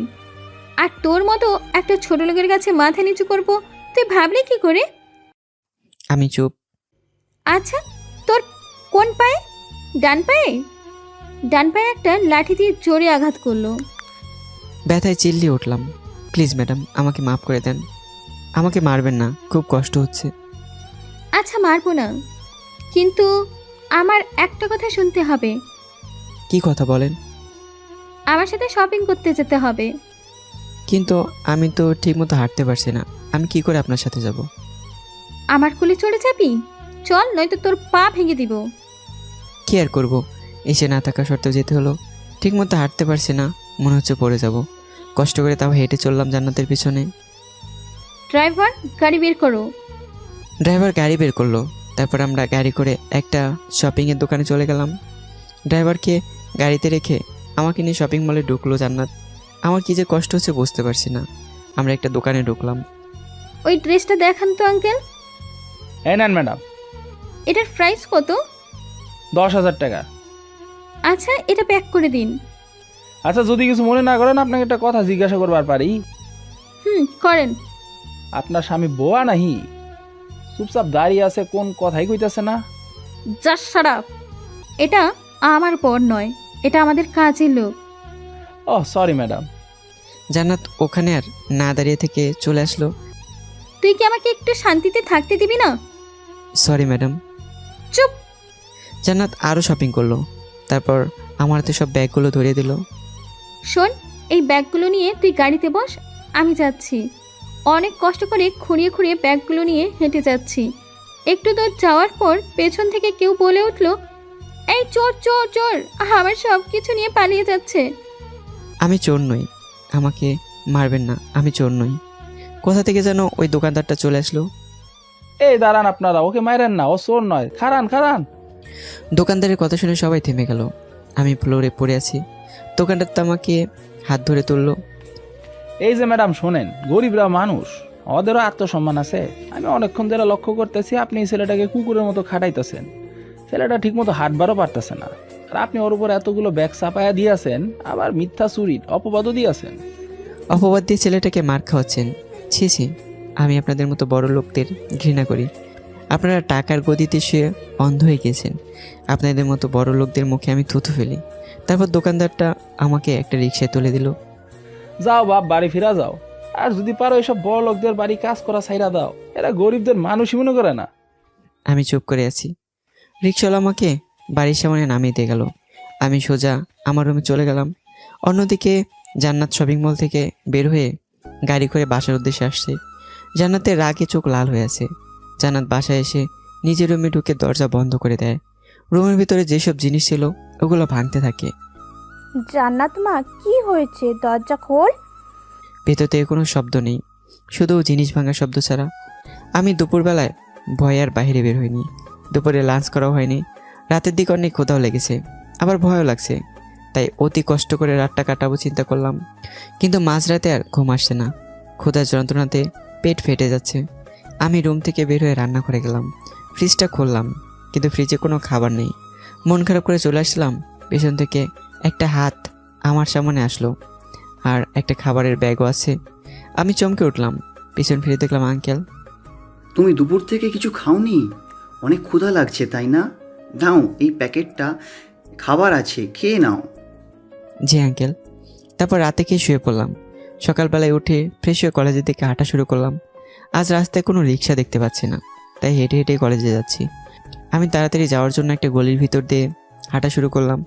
গলিটা অনেক নির্জন, জঙ্গল টাইপের। একটু দূর যাওয়ার পরই আমি দেখলাম কয়েকজন লোক একটা জায়গায় বসে আছে। ওদের ভেতরে একটা মেয়ে শুয়ে আছে, আর লোকগুলো মেয়েটাকে গোল করে ঘিরে আছে। আমি দূর থেকে উকি ঝুঁকি দিলাম। তাতে যতটুকু দেখতে পেলাম তাতে তো আমি পুরাই অবাক। মেয়েটা অন্য কেউ নয়, এটা আরশি বা অহনা। আসলে ওরা দুজন তো চমচ, তাই চিনতে পারছি না। কিন্তু অবাক করার বিষয় হলো মেয়েটা অজ্ঞান অবস্থায় আছে। একটু পর আরশি বা অহনার জ্ঞান ফিরল। ওই তোরা কারা, আর আমাকে এখানে এনেছিস কেন? তোর এই সুন্দর শরীরটায় অনেক রস, তাই আমরা একটু চেক করে দেখব। এই সাবধানে কথা বল। দাঁড়া, তোকে সাবধান দেখাচ্ছি। এটা বলে লোকটা মেয়েটার গালে মারতে যাবে। মেয়েটা তখনই ঠাস করে একটা চড় দিল। লোকটা রেগে গেল। আমি বুঝতে পারলাম আরশি বা অহনা অনেক বিপদে আছে। আমি একটা গাছের ডাল খুঁজে পেলাম। তারপর লোকগুলোর কাছে চলে গেলাম। লোকগুলো আমাকে কিছু বলার আগে আমি ওদের মারতে শুরু করলাম। আমি সবার মাথায় আঘাত করলাম, যার ফলে লোকগুলো মাটিতে লুটিয়ে পড়েছে। একটা লোক দাঁড়িয়ে গিয়ে একটা ছুরি দিয়ে আরশি বা অহনাকে একটা কোপ মারলো। ভাগ্য ভালো ছিল, তাই আরশি বা অহনা সরে গেল। লোকটা ছুরির আঘাত একটা গাছে গিয়ে লাগলো। দ্বিতীয়বার কোপ মারতে যাবে, ঠিক তখন আমি ডাল নিয়ে ঠেকালাম। ছুরির আঘাতে ডালটা কেটে গিয়ে ছুরিটা আমার হাতে এসে লাগলো। হাতটা অনেক কেটে গেছে, খুব রক্ত বেরোচ্ছে। আমি পা দিয়ে লোকটার তল পেটে সজোরে একটা লাথি দিলাম। লোকটা তল পেটে হাত দিয়ে মাটিতে শুয়ে পড়লো। তাড়াতাড়ি চলেন ম্যাডাম, এই বদমাশগুলো ওঠার আগেই এখান থেকে চলে যেতে হবে। আমরা দুজনে তাড়াতাড়ি করে ওখান থেকে চলে আসলাম। সোজা কলেজে হেঁটে এসে থামলাম। যান ম্যাডাম, আপনি কলেজে চলে যান, এখন আর আপনার বিপদ নেই। আরশি বা অহনা নীরব দৃষ্টিতে আমার দিকে তাকিয়ে আছে, চোখের পলকে ফেলছে না। আমি তোমার সাথে অনেক খারাপ ব্যবহার করেছি, তোমাকে অনেক অপমান করেছি, কষ্ট দিয়েছি, কিন্তু দেখো আজ সেই তুমিই আমার জীবন বাঁচালে। আমাকে মাফ করে দাও রাজ, প্লিজ রাজ। আরে কি যে বলেন না ম্যাডাম, আমরা ছোট লোক মানুষ, কষ্ট পেলে কি আমাদের দিন চলে? আর হ্যাঁ, আপনি আমার মতো একটা ছোট লোকের কাছে মাপ চেয়ে নিজের মান সম্মানের ক্ষতি করছেন কেন? আরশি বা অহনা কিছু বলতে যাবে, তখন ওর দিকে না তাকিয়ে চলে আসলাম। একবারের জন্য পিছন ফিরে তাকাইনি। একটু দূর আসার পর সাকিবের সাথে দেখা হয়। এই শালা, কাল কলেজে আসিসনি কেন? কোথায় ছিলে? কোথাও না, বাসায় ছিলাম। এই তোর হাতে কি হয়েছে দেখি? কই কিছু না তো, হাতটা পিছনে লুকালাম। সাকিব জোর করে আমার হাতটা দেখলো। এত রক্ত বের হচ্ছে তোর, আর তুই বলছিস কিছুই হয়নি? তাড়াতাড়ি মেডিকেলে চল। আরে না, এ তো সামান্য কেটে গেছে। তুই কলেজে যা, আমি নিজে মেডিকেলে চলে যেতে পারবো। আর একটা কথা যদি বলছিস তাহলে এখনই একটা থাপ্পড় খাবি। সাকিব জোর করে আমাকে রিক্সায় করে মেডিকেলে নিয়ে গেল। ডাক্তার কিছু ওষুধ লিখে দিল আর হাতটা ব্যান্ডেজ করে দিল। চল সাকিব, এবার কলেজে যাই। থাক, কলেজে যাওয়া লাগবে না, তুই বাসায় গিয়ে রেস্ট নে। না থাক, এমনি কালকে কলেজে আসিনি, আবার আজকে কলেজে না গেলে ক্লাসগুলো মিস হয়ে যাবে। আচ্ছা ঠিক আছে বাবা, চল তুই। রিক্সা করে দুজন কলেজে আসতে লাগলাম। আচ্ছা তুই এটা বলতো, তোর এরকম আঘাত লাগলো কি করে? এইসব কি করে হলো? আমি একটু থমকে গেলাম। আসলে আমি কলেজে আসছিলাম, রাস্তায় পড়ে গিয়ে হাত কেটে গেল। ও আচ্ছা, তুই শুকনো রাস্তায় পড়লি কি করে? আসলে না, মানে কাল রাতে তো বৃষ্টি হয়েছিল, তাই পানিতে পিছলে পড়ে গিয়েছিলাম। ও, কিন্তু কাল রাতে তো পূর্ণিমা ছিল, আকাশে একটা বড় চাঁদ উঠেছিল, কিন্তু বৃষ্টি যে কখন হলো এইটাই তো বুঝতে পারছি না। আমি চুপ করে আছি। চুপ করে কেন? আর মিথ্যা কথা বলবি না। এতক্ষণ তো ভালোই মিথ্যা বলছিলি। না আসলে দেখ। কি দেখবো? সত্যি কথাটা বল। আরে বাদ দে তো। চুপ, তোকে আমি সত্যি কথা বলতে বলছি। আচ্ছা ঠিক আছে শোন। তারপর সব ঘটনা ওকে খুলে বললাম। কথাগুলো শোনার পর সাকিব বলল, যে মেয়ে তোকে এত অপমান করে, কষ্ট দেয়, মারধর করে, আর তুই তাকে বাঁচালি। তোর যদি কিছু একটা হয়ে যেত তাহলে কি হতো? কি আর হতো? খুব বেশি হলে আমি মরে যেতাম, তাই তো? আমি মরলে কি আর বাঁচলে কি? আমার কেউ নেই। তাই আমি যদি মারা যাই তাহলে কেউ কান্না করবে, কেউ কষ্ট পাবে, এরকম কোনো লোক নেই। চুপ, একদম চুপ। ওইরকম একটা মেয়ের জন্য তুই নিজের জীবনে ঝুঁকি না নিলেও পারতি। দেখ ও যেরকমই লোক না, দেখ ও যেরকম লোক হোক না কেন, ও তো একটা মানুষ। আর এমনিতে আমার সবার কর্তব্য হলো অসহায় লোকের পাশে গিয়ে দাঁড়ানো। আমি মানছি ওই মেয়েটা আমার সাথে যেরকম ব্যবহার করেছে সেটা একদম ঠিক করেনি। কিন্তু তুই বল, আমি যদি ওর সাথে এরকম খারাপ ব্যবহার করতাম তাহলে ওর আমার মধ্যে পার্থক্য কোথায়? আচ্ছা ঠিক আছে বাবা, আমি হার মানছি। হার মানার দরকার নেই। কলেজে চলে আসছি, চল কলেজের ভিতরে যাই। চল। কলেজে ঢুকে সোজা ক্লাসরুমে চলে গেলাম। একটা ক্লাস শেষ করে গিয়েছি। কলেজে ঢুকে সোজা ক্লাসরুমে চলে গেলাম। একটা ক্লাস শেষ হয়ে গিয়েছিল, তাই আমরা দুজনে পিছনের দরজা দিয়ে ক্লাসে ঢুকলাম। ক্লাস করতে করতে আরশি বা অহনার দিকে চোখ পড়ে গেল। আমি দেখলাম ও অপলক দৃষ্টিতে আমার দিকে তাকিয়ে আছে। আমি সাথে সাথে দৃষ্টি ঘুরে নিলাম। সব ক্লাস শেষ করে বেরোচ্ছি। এই, তোর ফোন নাম্বারটা দে তো। ফোন নাম্বার কি করবি? তেমন কিছু করব না। আজ আমাদের বাসায় তরকারি রান্না করেনি তো, তাই তোর নাম্বারটা দিয়ে ভাজি করে রাখবো। তুই জানিস না ফোন নাম্বার দিয়ে কি করে? আচ্ছা এই নে। এটা আমার নাম্বার, আমাকে একবার কল দিল। এটা সেভ করে রাখ। আর একটা কথা শোন, তুই আমার সাথে আজ বিকেলে দেখা করবি। আমি তোকে ফোন দিয়ে বলে দিব তোকে কোথায় আসতে হবে। সরি, আমি তো বিকেলে আসতে পারবো না, তখন তো আমার অফিস আছে। তোর অফিস শেষ হবে কয়টার সময়? প্রায় 8:30। আচ্ছা ঠিক আছে, তোর অফিস শেষ হলে আমাকে একবার ফোন করবি। আমি তোকে ওখান থেকেই নিয়ে আসব। কিন্তু তুই আমাকে কোথায় নিয়ে যাবি? আমার সাথে গেলেই বুঝতে পারবি। চল বাই, এখন বাসায় যা। আচ্ছা ঠিক আছে। সাকিব চলে গেল। আমি বাসার দিকে রওনা হলাম। যতই বাসার দিকে এগিয়ে যাচ্ছি ততই ভয় ভয় করছে, জান্নাত বা আন্টি যদি আমাকে কিছু বলে। তাই বাসায় আর ফিরলাম না।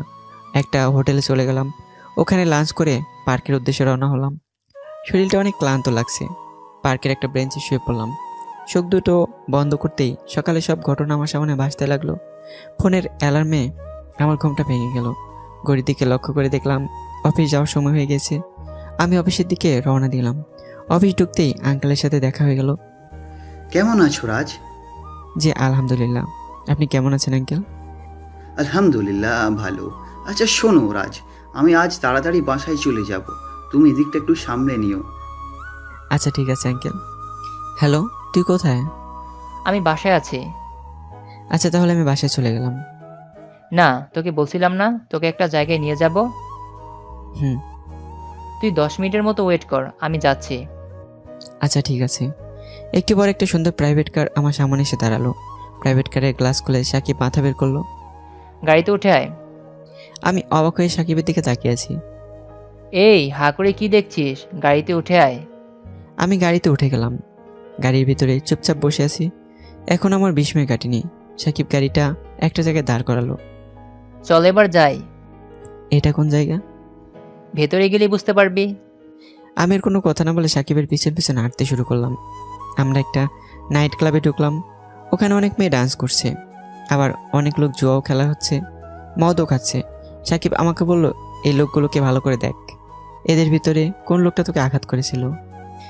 না রে, এসব ঝামেলা বাদ দে না ভাই। চুপ কর, যেটা বললাম তুই সেটা কর। আমি লোকগুলোকে ভালো করে দেখতে লাগলাম। একটা লোকের মাথায় ব্যান্ডেজ করা আছে দেখলাম। আমি ওই লোকটার সামনে গেলাম। সকালে যারা আরশি বাহনাকে তুলে নিয়ে গিয়েছিল, এই লোকটা তাদের ভিতরে একজন। আমি কিছু বলার আগে লোকটা আমার কলার চেপে ধরলো। সকালে আমাদের খুব মারছিলি, এখন তোর কি হবে? সাকিব পেছন থেকে লোকটার পিঠে একটা লাথি দিল। লোকটা ফ্লোরে পড়ে গেল। সাকিব লোকটার কলার চেপে ধরে উপরে তুললো। আশেপাশের লোকজন আমাদের দিকে তাকিয়ে আছে। আপনারা সবাই মাস্তি করুন, এর সাথে আমার কিছু বোঝাপড়া আছে। লোকগুলো নিজেদের কাছে ব্যস্ত হয়ে গেল। সাকিব একটা পিস্তল বের করে লোকটার পেটে ধরলো। সোজা বাইরে চল, চালাকি করার চেষ্টা করলে এখানেই গুলি করে দিব। লোকটা চুপচাপ বাইরে চলে আসলো। তোর বাকি সঙ্গীরা কোথায়? আমি জানি না। তোর জান যদি তোর কাছে প্রিয় হয় তাহলে সত্যি কথা বল। বলছি ভাই। বলার দরকার নেই, আমাদের ওইখানে নিয়ে চল। লোকটা আমাদের ওই জায়গায় নিয়ে গেল। আমরা গাড়ি থেকে নামলাম। গাড়ি থেকে নেমে আমি তো পুরো অবাক। আমাদের পিছনে 2টা গাড়ি আর 12 থেকে 13টা বাইক। বাইকগুলোতে 2টো করে লোক বসে আছে। ওদের হাতে হকি স্টিক, লাঠি, রোড, জিআই পাইপ, আরও অনেক কিছু আছে। আমি চুপচাপ দাঁড়িয়ে আছি। এভাবে তাকিয়ে কি দেখছিস? এগুলো সব আমার লোক। তুই এই লোকটার সাথে ভেতরে যা, আমরা আসছি। আমি কোনো কথা না বলে লোকটার সাথে ভিতরে গেলাম। ভিতরে গিয়ে দেখলাম সকালবেলা সব লোকগুলো এখানে বসে আড্ডা দিচ্ছে। আমাকে দেখে একটা লোক বলে উঠলো, কিরে আব্বাস, তুই তো একটা কাজের কাজ করে ফেলেছিস। এই তো সেই সকালকার ছেলেটা, একে তো আজ আমি উচিত শিক্ষা দিয়েই ছাড়বো। এটা বলে লোকটা একটা মোটা লাঠি দিয়ে আমাকে মারতে আসলো। আমার কাছে আসা মাত্র এই পিছন থেকে সাকিব বলে উঠলো, ওকে কি এখানে শিক্ষা দিবি? আমাকে তো একটু শিক্ষা দিতে দে। লোকটা থমকে দাঁড়িয়ে গেল। তোদের জম। ও, এবার বুঝতে পারছি, তুইও এই ছেলেটার সাথে এসেছিস, তাহলে তোকেও তো শিক্ষা দিতে হয়। আর জিজ্ঞেস করলো, তুই আবার কে? এটা বলে লোকটা লাঠি দিয়ে সাকিবকে মারতে যাবে। সাকিব লাঠি ধরে লোকটার পেটে একটা লাথি দেয়। লোকটা মাটিতে পড়ে যায়। এটা দেখে বাকি লোকগুলো আমাদের মারতে আসলো। সাকিবের পিছন থেকে সাকিবের লোকগুলো ওদের ওপর আক্রমণ করলো। সাকিবের লোকগুলো ওদের ইচ্ছা মতো পেটাচ্ছে। যে লোকটা আমাকে ছুরিতে আঘাত করছিল সাকিব তার হাত কেটে নিল। তারপর সাকিব মেডিকেল ফোন দিয়ে বললো 3টা অ্যাম্বুলেন্স পাঠাতে। চল এবার আমরা যাই। তারপর দুজন ওখান থেকে চলে আসলাম। সাকিব আমাকে আমার বাসার সামনে নামিয়ে দিল। আচ্ছা বাই, কাল দেখা হবে। বাই। তারপর সাকিব চলে গেল। আমিও বাসার ভিতরে চলে গেলাম। সোজা আমার রুমে চলে গেলাম। সকালবেলায় অনেক চেঁচামেচি হইচই শুনে আমার ঘুম ভেঙে গেল। আমি উঠে বাইরে গেলাম। রুমের বাইরে গিয়ে দেখলাম বাড়ির সব লোক এক জায়গায় রয়েছে। আমাকে দেখে জান্নাত বলে উঠল, ওই দেখ চোরের বাচ্চা, চোরটার ঘুম ভেঙেছে। এই চোরের বাচ্চা চোর, আপুদের রুম থেকে কত টাকা চুরি করেছিস বল? তোকে এই বাড়িতে থাকতে দিলাম, খেতে দিলাম, পড়তে দিলাম, আবার তুই সেই আমাদের বাড়িতেই চুরি করলি। এটা তোর দোষ না, এটা হলো তোর বাপ মায়ের দোষ। আমার তো মনে হয় ওরা তোর থেকেও আরো বড় চোর। আমি এখনো কিছু বুঝতে পারছি না, কি বলছো ওনারা আমাকে? জান্নাতের আব্বু, তুমি দাঁড়িয়ে দাঁড়িয়ে কি দেখছো? ওকে নিয়েই এক্ষুনি ঘাত ধাক্কা দিয়ে বাড়ি থেকে বের করে দাও। চুরিটা ওই করেছে, এটা তো এখনো প্রমাণ হয়নি। আমি শিওর, আমি 100% শিওর চুরিটা ওই করেছে। সত্যি করে বলো তো রাজ, তুমি কি চুরিটা করেছো? আমি সত্যি বলছি আঙ্কেল, আমি চুরির বিষয়ে কিছুই জানি না। চোর কি কখনো নিজের মুখে স্বীকার করে? ওর ঘরটা তল্লাশি নিলেই বোঝা যাবে। তারপর সবাই মিলে আমার রুমটা তল্লাশি শুরু করলো। আমার একটা ব্যাগে আন্টি অনেকগুলো টাকা খুঁজে পেল। এটা দেখে তো আমি পুরোই অবাক। এই চোরের বাচ্চা চোর, এগুলো কি? আন্টি আমি সত্যি বলছি, আমার কাছে এতগুলো টাকা কোথা থেকে আসলো আমি জানি না। ও এইভাবে বলবে না, ওকে তো। জান্নাত আমার কলাছের ভেতরে থাপ্পড় মারতে যাবে, ঠিক তখনই আঙ্কেল ওর হাতটা ধরলো। বাবা, তুমি এই চোরের বাচ্চার জন্য আমার হাত ধরছো? আমার হাতটা ছেড়ে দাও। ওকে না মারলে ও মুখ থেকে সত্যি কথাটা বের হবে না। রাজ সত্যি কথাই বলছে, রাজ টাকা চুরি করেনি। তাহলে ওর ব্যাগে এতগুলো টাকা কোথা থেকে আসলো? আকাশ থেকে পড়েছে নাকি? আকাশ থেকে নয়, তুমি রেখেছো। এটা তুমি কি বলছো বাবা? এই চোরের দোষটা লোকানোর জন্য তুমি তোমার মেয়ের ঘাড়ে চাপিয়ে দিচ্ছ। তুমি কি বাবা, নাকি বাবার নামে কলঙ্ক? আঙ্কেল পকেট থেকে একটা ফোন বের করলো। ফোনে একটা ভিডিও ওপেন করলো। ভিডিওটা দেখে সবাই চমকে উঠলো। ভিডিওতে আন্টি আর জান্নাত কথা বলছে। মা, তুমি জানো কালকে ওই ছোট লোকের বাচ্চার জন্য একটা লোক আমাকে কত অপমান করেছে? ওই ছোট লোকটার খুব বার বেড়েছে, ওকে তো শাস্তি করতেই হবে। কি করবা? বাবাও তো ওর দিকে আছে। শোন, আমার মাথায় একটা প্ল্যান আসছে। তোর বাবাইও ওকে ঘাড় ধাক্কা দিয়ে বাড়ি থেকে বের করে দেবে। কি প্ল্যান? ওকে আমরা চুরির অপরাধে ফাঁসিয়ে দেব। এই টাকাগুলো ধর। এখন তোর বাবাও বাসায় আর ওই ছোট লোকটাও বাসায় নেই। তুই এক্ষুনি গিয়ে ছোট লোকটার ব্যাগে টাকাগুলো রেখে আয়, তারপর কাল সকালে আসল খেল দেখবি। ভিডিওটা দেখার পর পুরো ঘর নিস্তব্ধ, কারো মুখে কোনো কথাই নেই। মাথাটা নিচের দিকে নামিয়ে নিলাম। নিজের অজান্তেই চোখের কোণে জলগুলো জমা হলো। চোখের বাঁধকে উপেক্ষা করে কয়েক ফোঁটা জল মাটিতে পড়ল। তুমি ঠিকই বলেছ, আমি বাবা নয়, বাবা নামের কলঙ্ক। নিজের মেয়েকে কি করে সুশিক্ষা দিতে হয় তা আমি এখনও জানি না। আমি একজন ব্যর্থ বাবা। কোনটা ভালো কোনটা খারাপ এটা এখনও নিজের মেয়েকে শিক্ষা দিতে পারলাম না। বাবা আমি তুমি আমাকে বাবা বলে ডেকো না। তারপর আমাকে বলল, রাজ বাবা আমাকে ক্ষমা করে দাও। আমি কারো দিকে না তাকিয়ে বাসার বাইরে চলে গেলাম। একটা চায়ের দোকানে বসলাম। চাচা, এক কাপ চা দিন তো। বসো বাবা, দিচ্ছে। চা খাচ্ছিলাম, এমন সময় পকেটে ফোন বেজে উঠলো। ফোনটা বের করে দেখলাম সাকিবের নামটা ভাসছে। ফোনটা রিসিভ করলাম। কি রে, কোথায় আছিস? কলেজ আসবি না আজ? না, ভালো লাগছে না।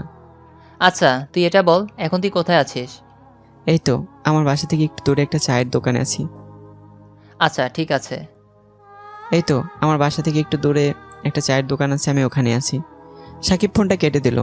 আমি চা খাওয়ায় আবার মন দিলাম। একটু পর আমার সামনে একটা গাড়ি এসে দাঁড়ালো। গাড়ির ভিতর থেকে সাকিব নামছে। কি রে, একা একা চা খাবি? আমার জন্য এক কাপ বল। চাচা, আরেক কাপ চা দিন। আচ্ছা চা তো খাওয়া হলো, এখন চল। কোথায়? আরে চল তো। তারপর গাড়িতে উঠলাম। গাড়িটা একটা রেস্টুরেন্টের কাছে গিয়ে থামলো। এখানে আসলি কেন? নাস্তা করবি না? আমি তো বাসা থেকে খেয়েই তারপর বের হয়েছি। চুপ, এত মিথ্যা কথা কোথা থেকে শিখেছিস? এটা আবার মিথ্যা হলো কোথায়? মিথ্যে না তো সত্যি। নাস্তা করার পর কেউ কি চা খায়? আরে আমি তো এমনি খাচ্ছিলাম। চুপচাপ গাড়ি থেকে নাম আর আমার সাথে রেস্টুরেন্টে চল। আচ্ছা আমি খেতে পারি, তবে একটা শর্ত আছে। কি শর্ত? তুই কে, তোর আসল পরিচয় কি? আচ্ছা আমি বলবো, আগে নাস্তা করে নেই, তারপর যেতে যেতে বলবো সব। আচ্ছা ঠিক আছে। তারপর দুজনে নাস্তা করে আবার গাড়িতে ফেরত আসলাম। এবার বল। আচ্ছা শোন, আমার বাবা একজন বিজনেসম্যান। ছোটবেলায় আম্মু মারা যায়। বিজনেসের কাজে বাবা সবসময় বাইরে থাকে। ছোট থেকেই আমি রাঙামাসির কাজের লোক, তার কাছে বড় হয়েছি। কিন্তু আমার বয়স যখন 18 বছর, তখন রাঙামাসিও মারা যায় আর আমি একা হয়ে পড়ি। তখন আমি খারাপ পথে পা বাড়াই। পড়াশোনা কোনো রকমে চালাই। বেশিরভাগ খারাপ সময়ই ব্যস্ত থাকতাম। তারপর কলেজে ভর্তি হলাম। ওখানে একটা ঝামেলার জন্য 2টা ছেলেকে প্রচণ্ড মারছিলাম। তারপর ওই কলেজ ছেড়ে চলে আসি আর এই কলেজে ভর্তি হই। এই কলেজে প্রথম এসেই তোর সাথে পরিচয় হয়। এই কলেজটা আমার বাবাই তৈরি করে দিয়েছে। ও এবার নাম। কোথায়? কোথায় আবার, কলেজে চলে আসছি তো। আরে আমি এই পোশাকে কলেজে যাব কি করে? এটা ধর। কি আছে এর ভেতরে? নিজে খুলে দেখে নে। ব্যাগটা খুললাম। আরে আমি গাড়ির বাইরে ওয়েট করছি, তুই তাড়াতাড়ি এগুলো পরে আয়। তারপর সাকিব নিচে নেমে গেল। আমি ড্রেস চেঞ্জ করে গাড়ির বাইরে আসলাম। এবার চল। কলেজের ভিতরে একটু যাওয়ার পর আমাদের সামনে আরশি বা অহনা এসে দাঁড়ালো। এই মেয়ে, তুই দুদিন রাজকে থাপ্পড় মারতে যাচ্ছিলি আর আজ আবার আমাদের সামনে আসছো? ভাইয়া ওই মেয়েটা আমি নই, ওর নাম অহনা আর আমার নাম আরশি। ও, তা এখানে কি মনে করে? আমি রাজের কাছে মাফ চাইতে এসেছি। আমি ওকে কত অপমান করেছি আর ও আমাকে ওই গুন্ডাগুলোর হাত থেকে বাঁচিয়েছিল। ও, তার মানে তোমার জন্যই রাজের হাতের এই অবস্থা হয়েছিল। সাকিব বাদ দিত। আর আপনাকে বলছি, আমি তো আপনাকে আগেই বলেছি, আমাদের মতো গরিব মানুষরা এরকম বিষয় মনে রাখে না। আপনি ক্লাসে চলে যান। আমরা ওখান থেকে চলে আসলাম। সাকিব চল নদীর পাড়ে যাই। ক্লাস করবি না? ক্লাস শুরু হওয়া এখনও দেরি আছে। আচ্ছা চল। নদীর পাড়ে গিয়ে তো আমি অবাক, কারণ ওখানে গিয়ে দেখলাম আরশির উপর যে গুন্ডাগুলো হামলা করেছিল ওদের সাথে অহনা কথা বলছে। আমরা কাছে গিয়ে কথা শোনার চেষ্টা করলাম। না, ওরা তো যত্ন তো আমি করব। শালা ছোট লোকের বাচ্চার এমন অবস্থা করব না, ভয় আর কলেজেই আসবে না। একটা কাজও তোমরা ঠিক করে করতে পারো না। ম্যাডাম, আমরা তো আরশিকে কিডন্যাপ করেছিলাম আর ওকে ধর্ষণ করার প্রস্তুতিও নিচ্ছিলাম, কিন্তু কোথা থেকে ওই ছেলেটা আমাদের মারতে শুরু করে দেয় আর আরশিকে বাঁচিয়ে নিয়ে চলে যায়। দেখুন ম্যাডাম, আমাদের পুরুষত্ব নিয়ে কথা বলবেন না। ঠাস ঠাস করে অহনা একটা থাপ্পড় দিয়ে দিল গুন্ডাটার গালে। চুপ, একদম চুপ। একটা ছেলে তোমাদের মারলো আর তোমরা হাতে চুরি পড়েছিলে? তোমরা কি হিজড়া? একে তো কাজটা করতে পারোনি, তার উপর আবার বড় বড় কথা। তোর এত বড় সাহস, তুই আমার গায়ে হাত তুলিস? এটা বলে লোকটা একটা মোটা লোহার পাইপ দিয়ে অহনার মাথায় আঘাত করতে গেল। আমি দৌড়ে গিয়ে পাইপটা হাতে দিয়ে ঠেকালাম। আমার কাটা জায়গায় আঘাত করলো, সাথে সাথে রক্ত বেরোতে শুরু করলো। সাকিব প্যান্টের পকেট থেকে একটা পিস্তল বের করলো। আজ তোদের মেরেই ফেলবো। গুন্ডাগুলো দৌড়িয়ে পালিয়ে গেল। সাকিব এসে আমাকে ধরলো। তোকে এখানে আসতে কে বললো? চল তাড়াতাড়ি মেডিকেলে চল। সাকিব একবার অহনার দিকে রাগের দৃষ্টিতে তাকিয়ে আমাকে ওখান থেকে নিয়ে চলে এলো। অহনা ওখানেই নিশ্চুপ হয়ে দাঁড়িয়ে রইল। সাকিব আমাকে নিয়ে মেডিকেলে চলে গেল। ডাক্তার পুনরায় আমার হাতে ওষুধ লাগিয়ে ব্যান্ডেজ করে দিল। তারপর আমরা চলে আসলাম। আজ আর কলেজে যেতে হবে না, তুই বাসায় গিয়ে বিশ্রাম করবি, চল। সাকিব আমাকে আমার বাসার সামনে নামিয়ে দিয়ে গেল। আমি সাকিবকে বাই বলে সোজা আমার রুমে চলে গেলাম।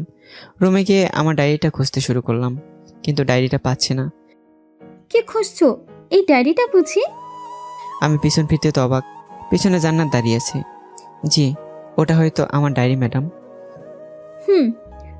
আমি তোমার ডায়েরিটা পুরোপুরি পড়লাম, তোমার অতীত সম্পর্কে সব জানতে পারলাম।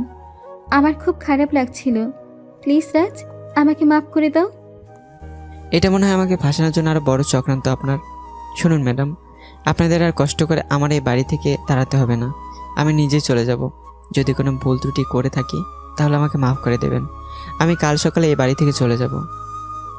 প্লিজ রাজ, আমি আমার ভুলটা বুঝতে পারছি। আমাকে মাফ করে দাও প্লিজ রাজ, কথা দিচ্ছি আর কখনো এমন ভুল হবে না। আরে ম্যাডাম, আমাদের মতো ছোট লোকদের কাছে মাপ চাইতে নেই। আপনাদের মতো বড় লোকদের মান সম্মান কমে যাবে। প্লিজ রাজ। আমি একটু একা থাকতে চাই। রুম থেকে জানা চলে গেল। শুয়ে শুয়ে নিজের অতীত সম্পর্কে ভাবতে লাগলাম। কখন যে ঘুমিয়ে গিয়েছি বুঝতে পারিনি। ঘুম থেকে উঠে লাঞ্চ করে অফিসে চলে গেলাম। অফিস শেষ করে বাসায় ফিরে আসলাম। রাতের খাবার না খেয়ে ঘুমিয়ে পড়লাম। সকালবেলা ফ্রেশ হয়ে কলেজে চলে গেলাম। একটা গাছতলায় বসে আছি, এমন সময় ওখানে অহনা বা আরশি এসে হাজির হলো।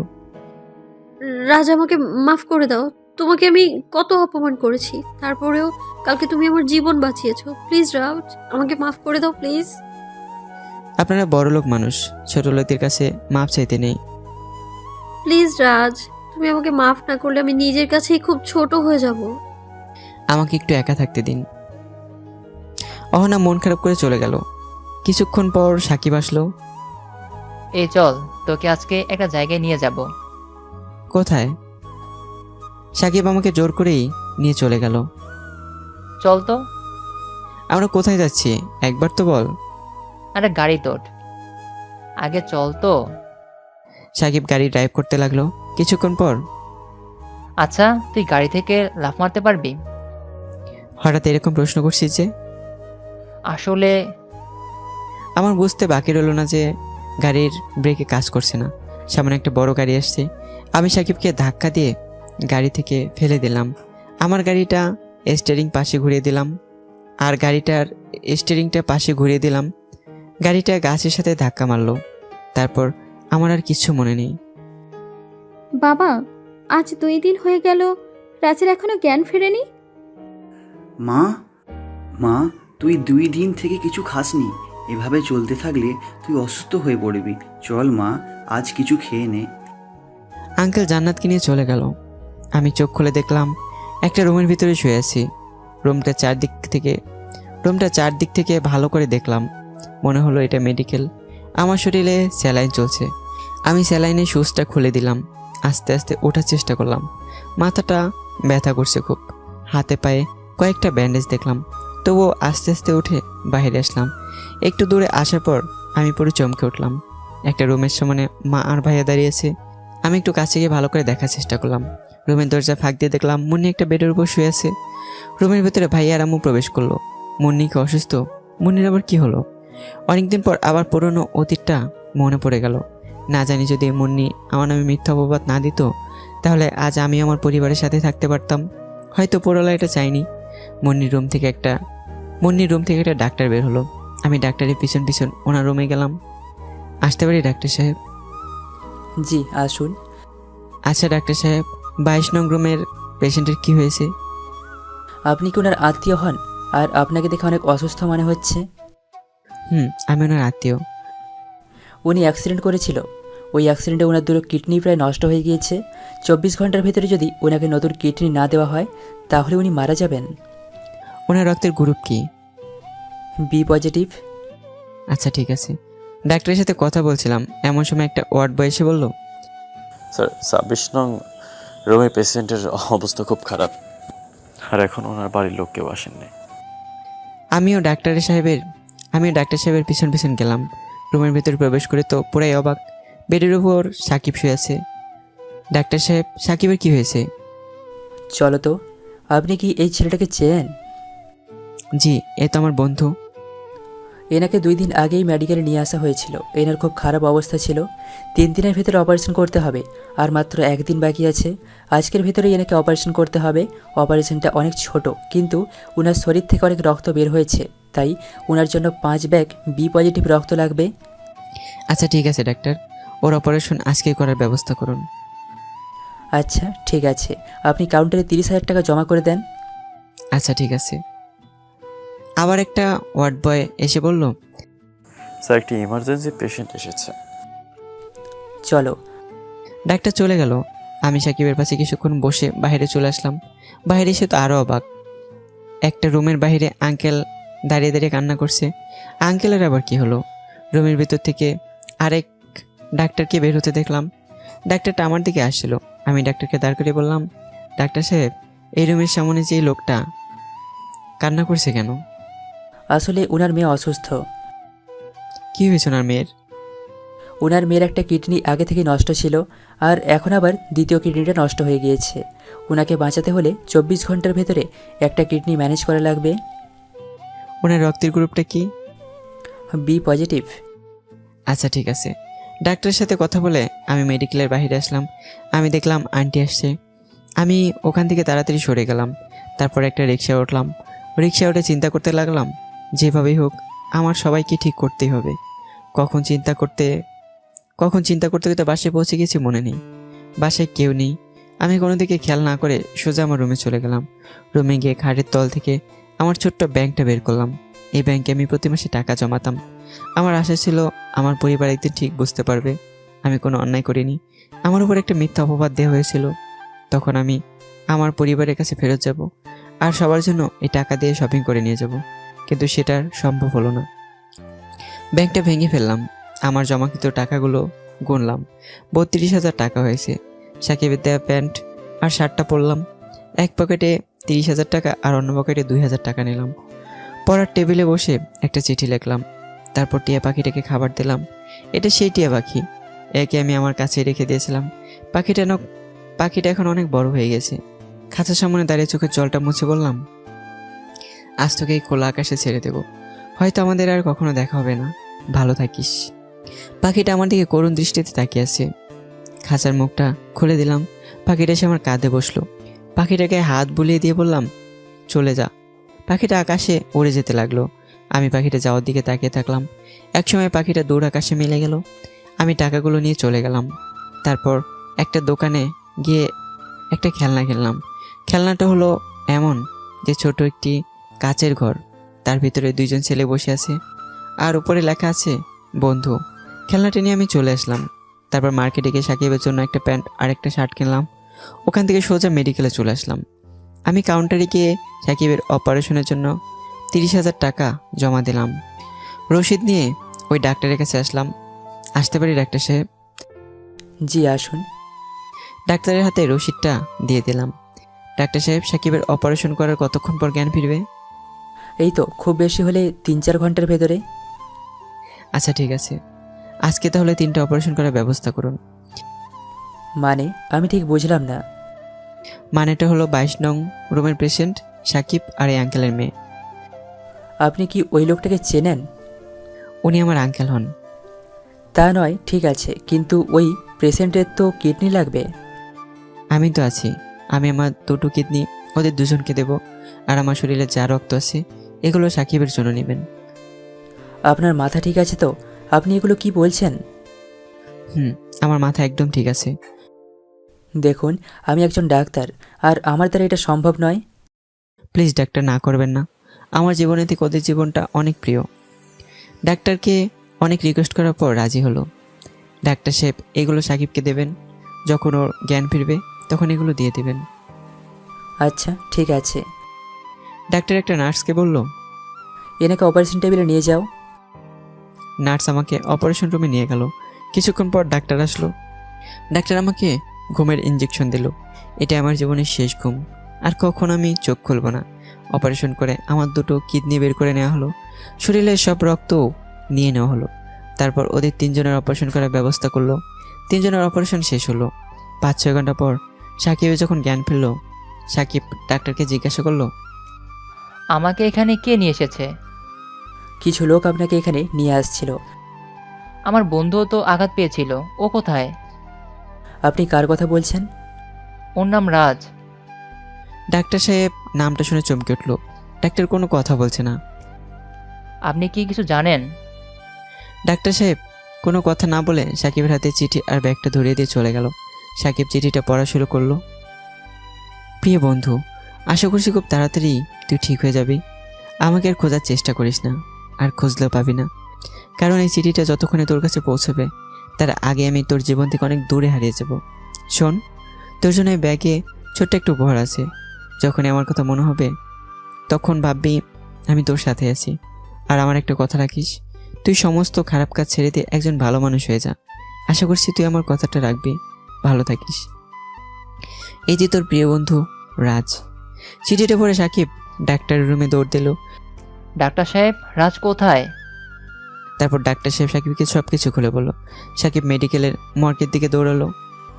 ডাক্তার, আমাকে কিডনি কে দিল? আমি আপনাকে এটা আগেও জিজ্ঞাসা করেছি, এখন তো বলেন। রাজ নামের একটা ছেলে।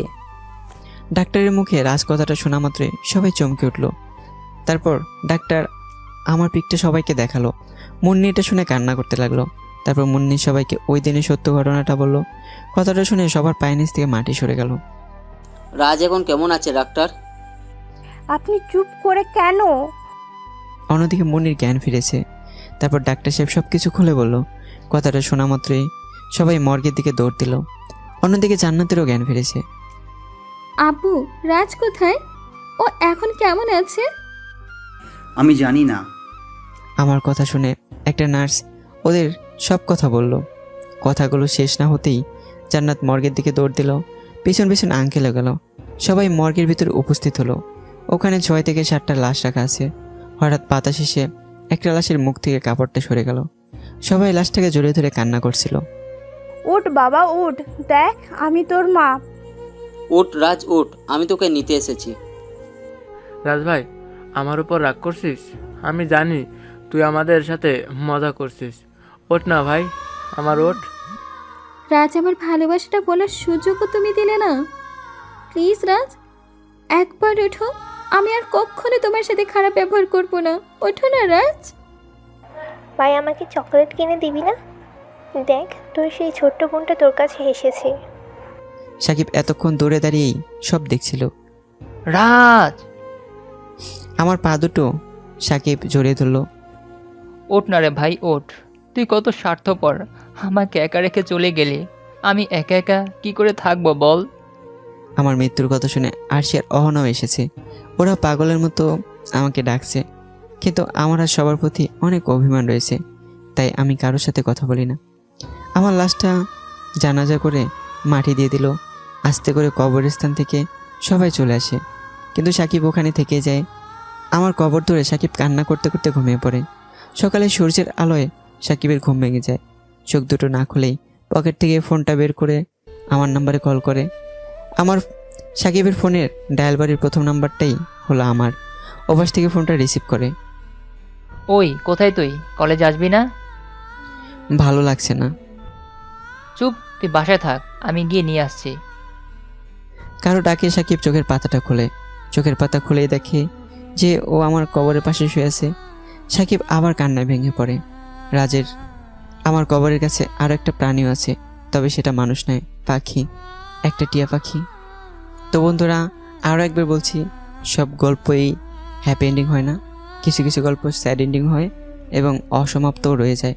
তো কেমন হয়েছে গল্পটা অবশ্যই কমেন্ট করে জানাবেন। আর ভালো থাকবেন, সুস্থ থাকবেন, আর পরবর্তী গল্পের জন্য প্রস্তুত থাকবেন। আর ভিডিওতে লাইক দিতে ভুলবেন না। আল্লাহ হাফিজ।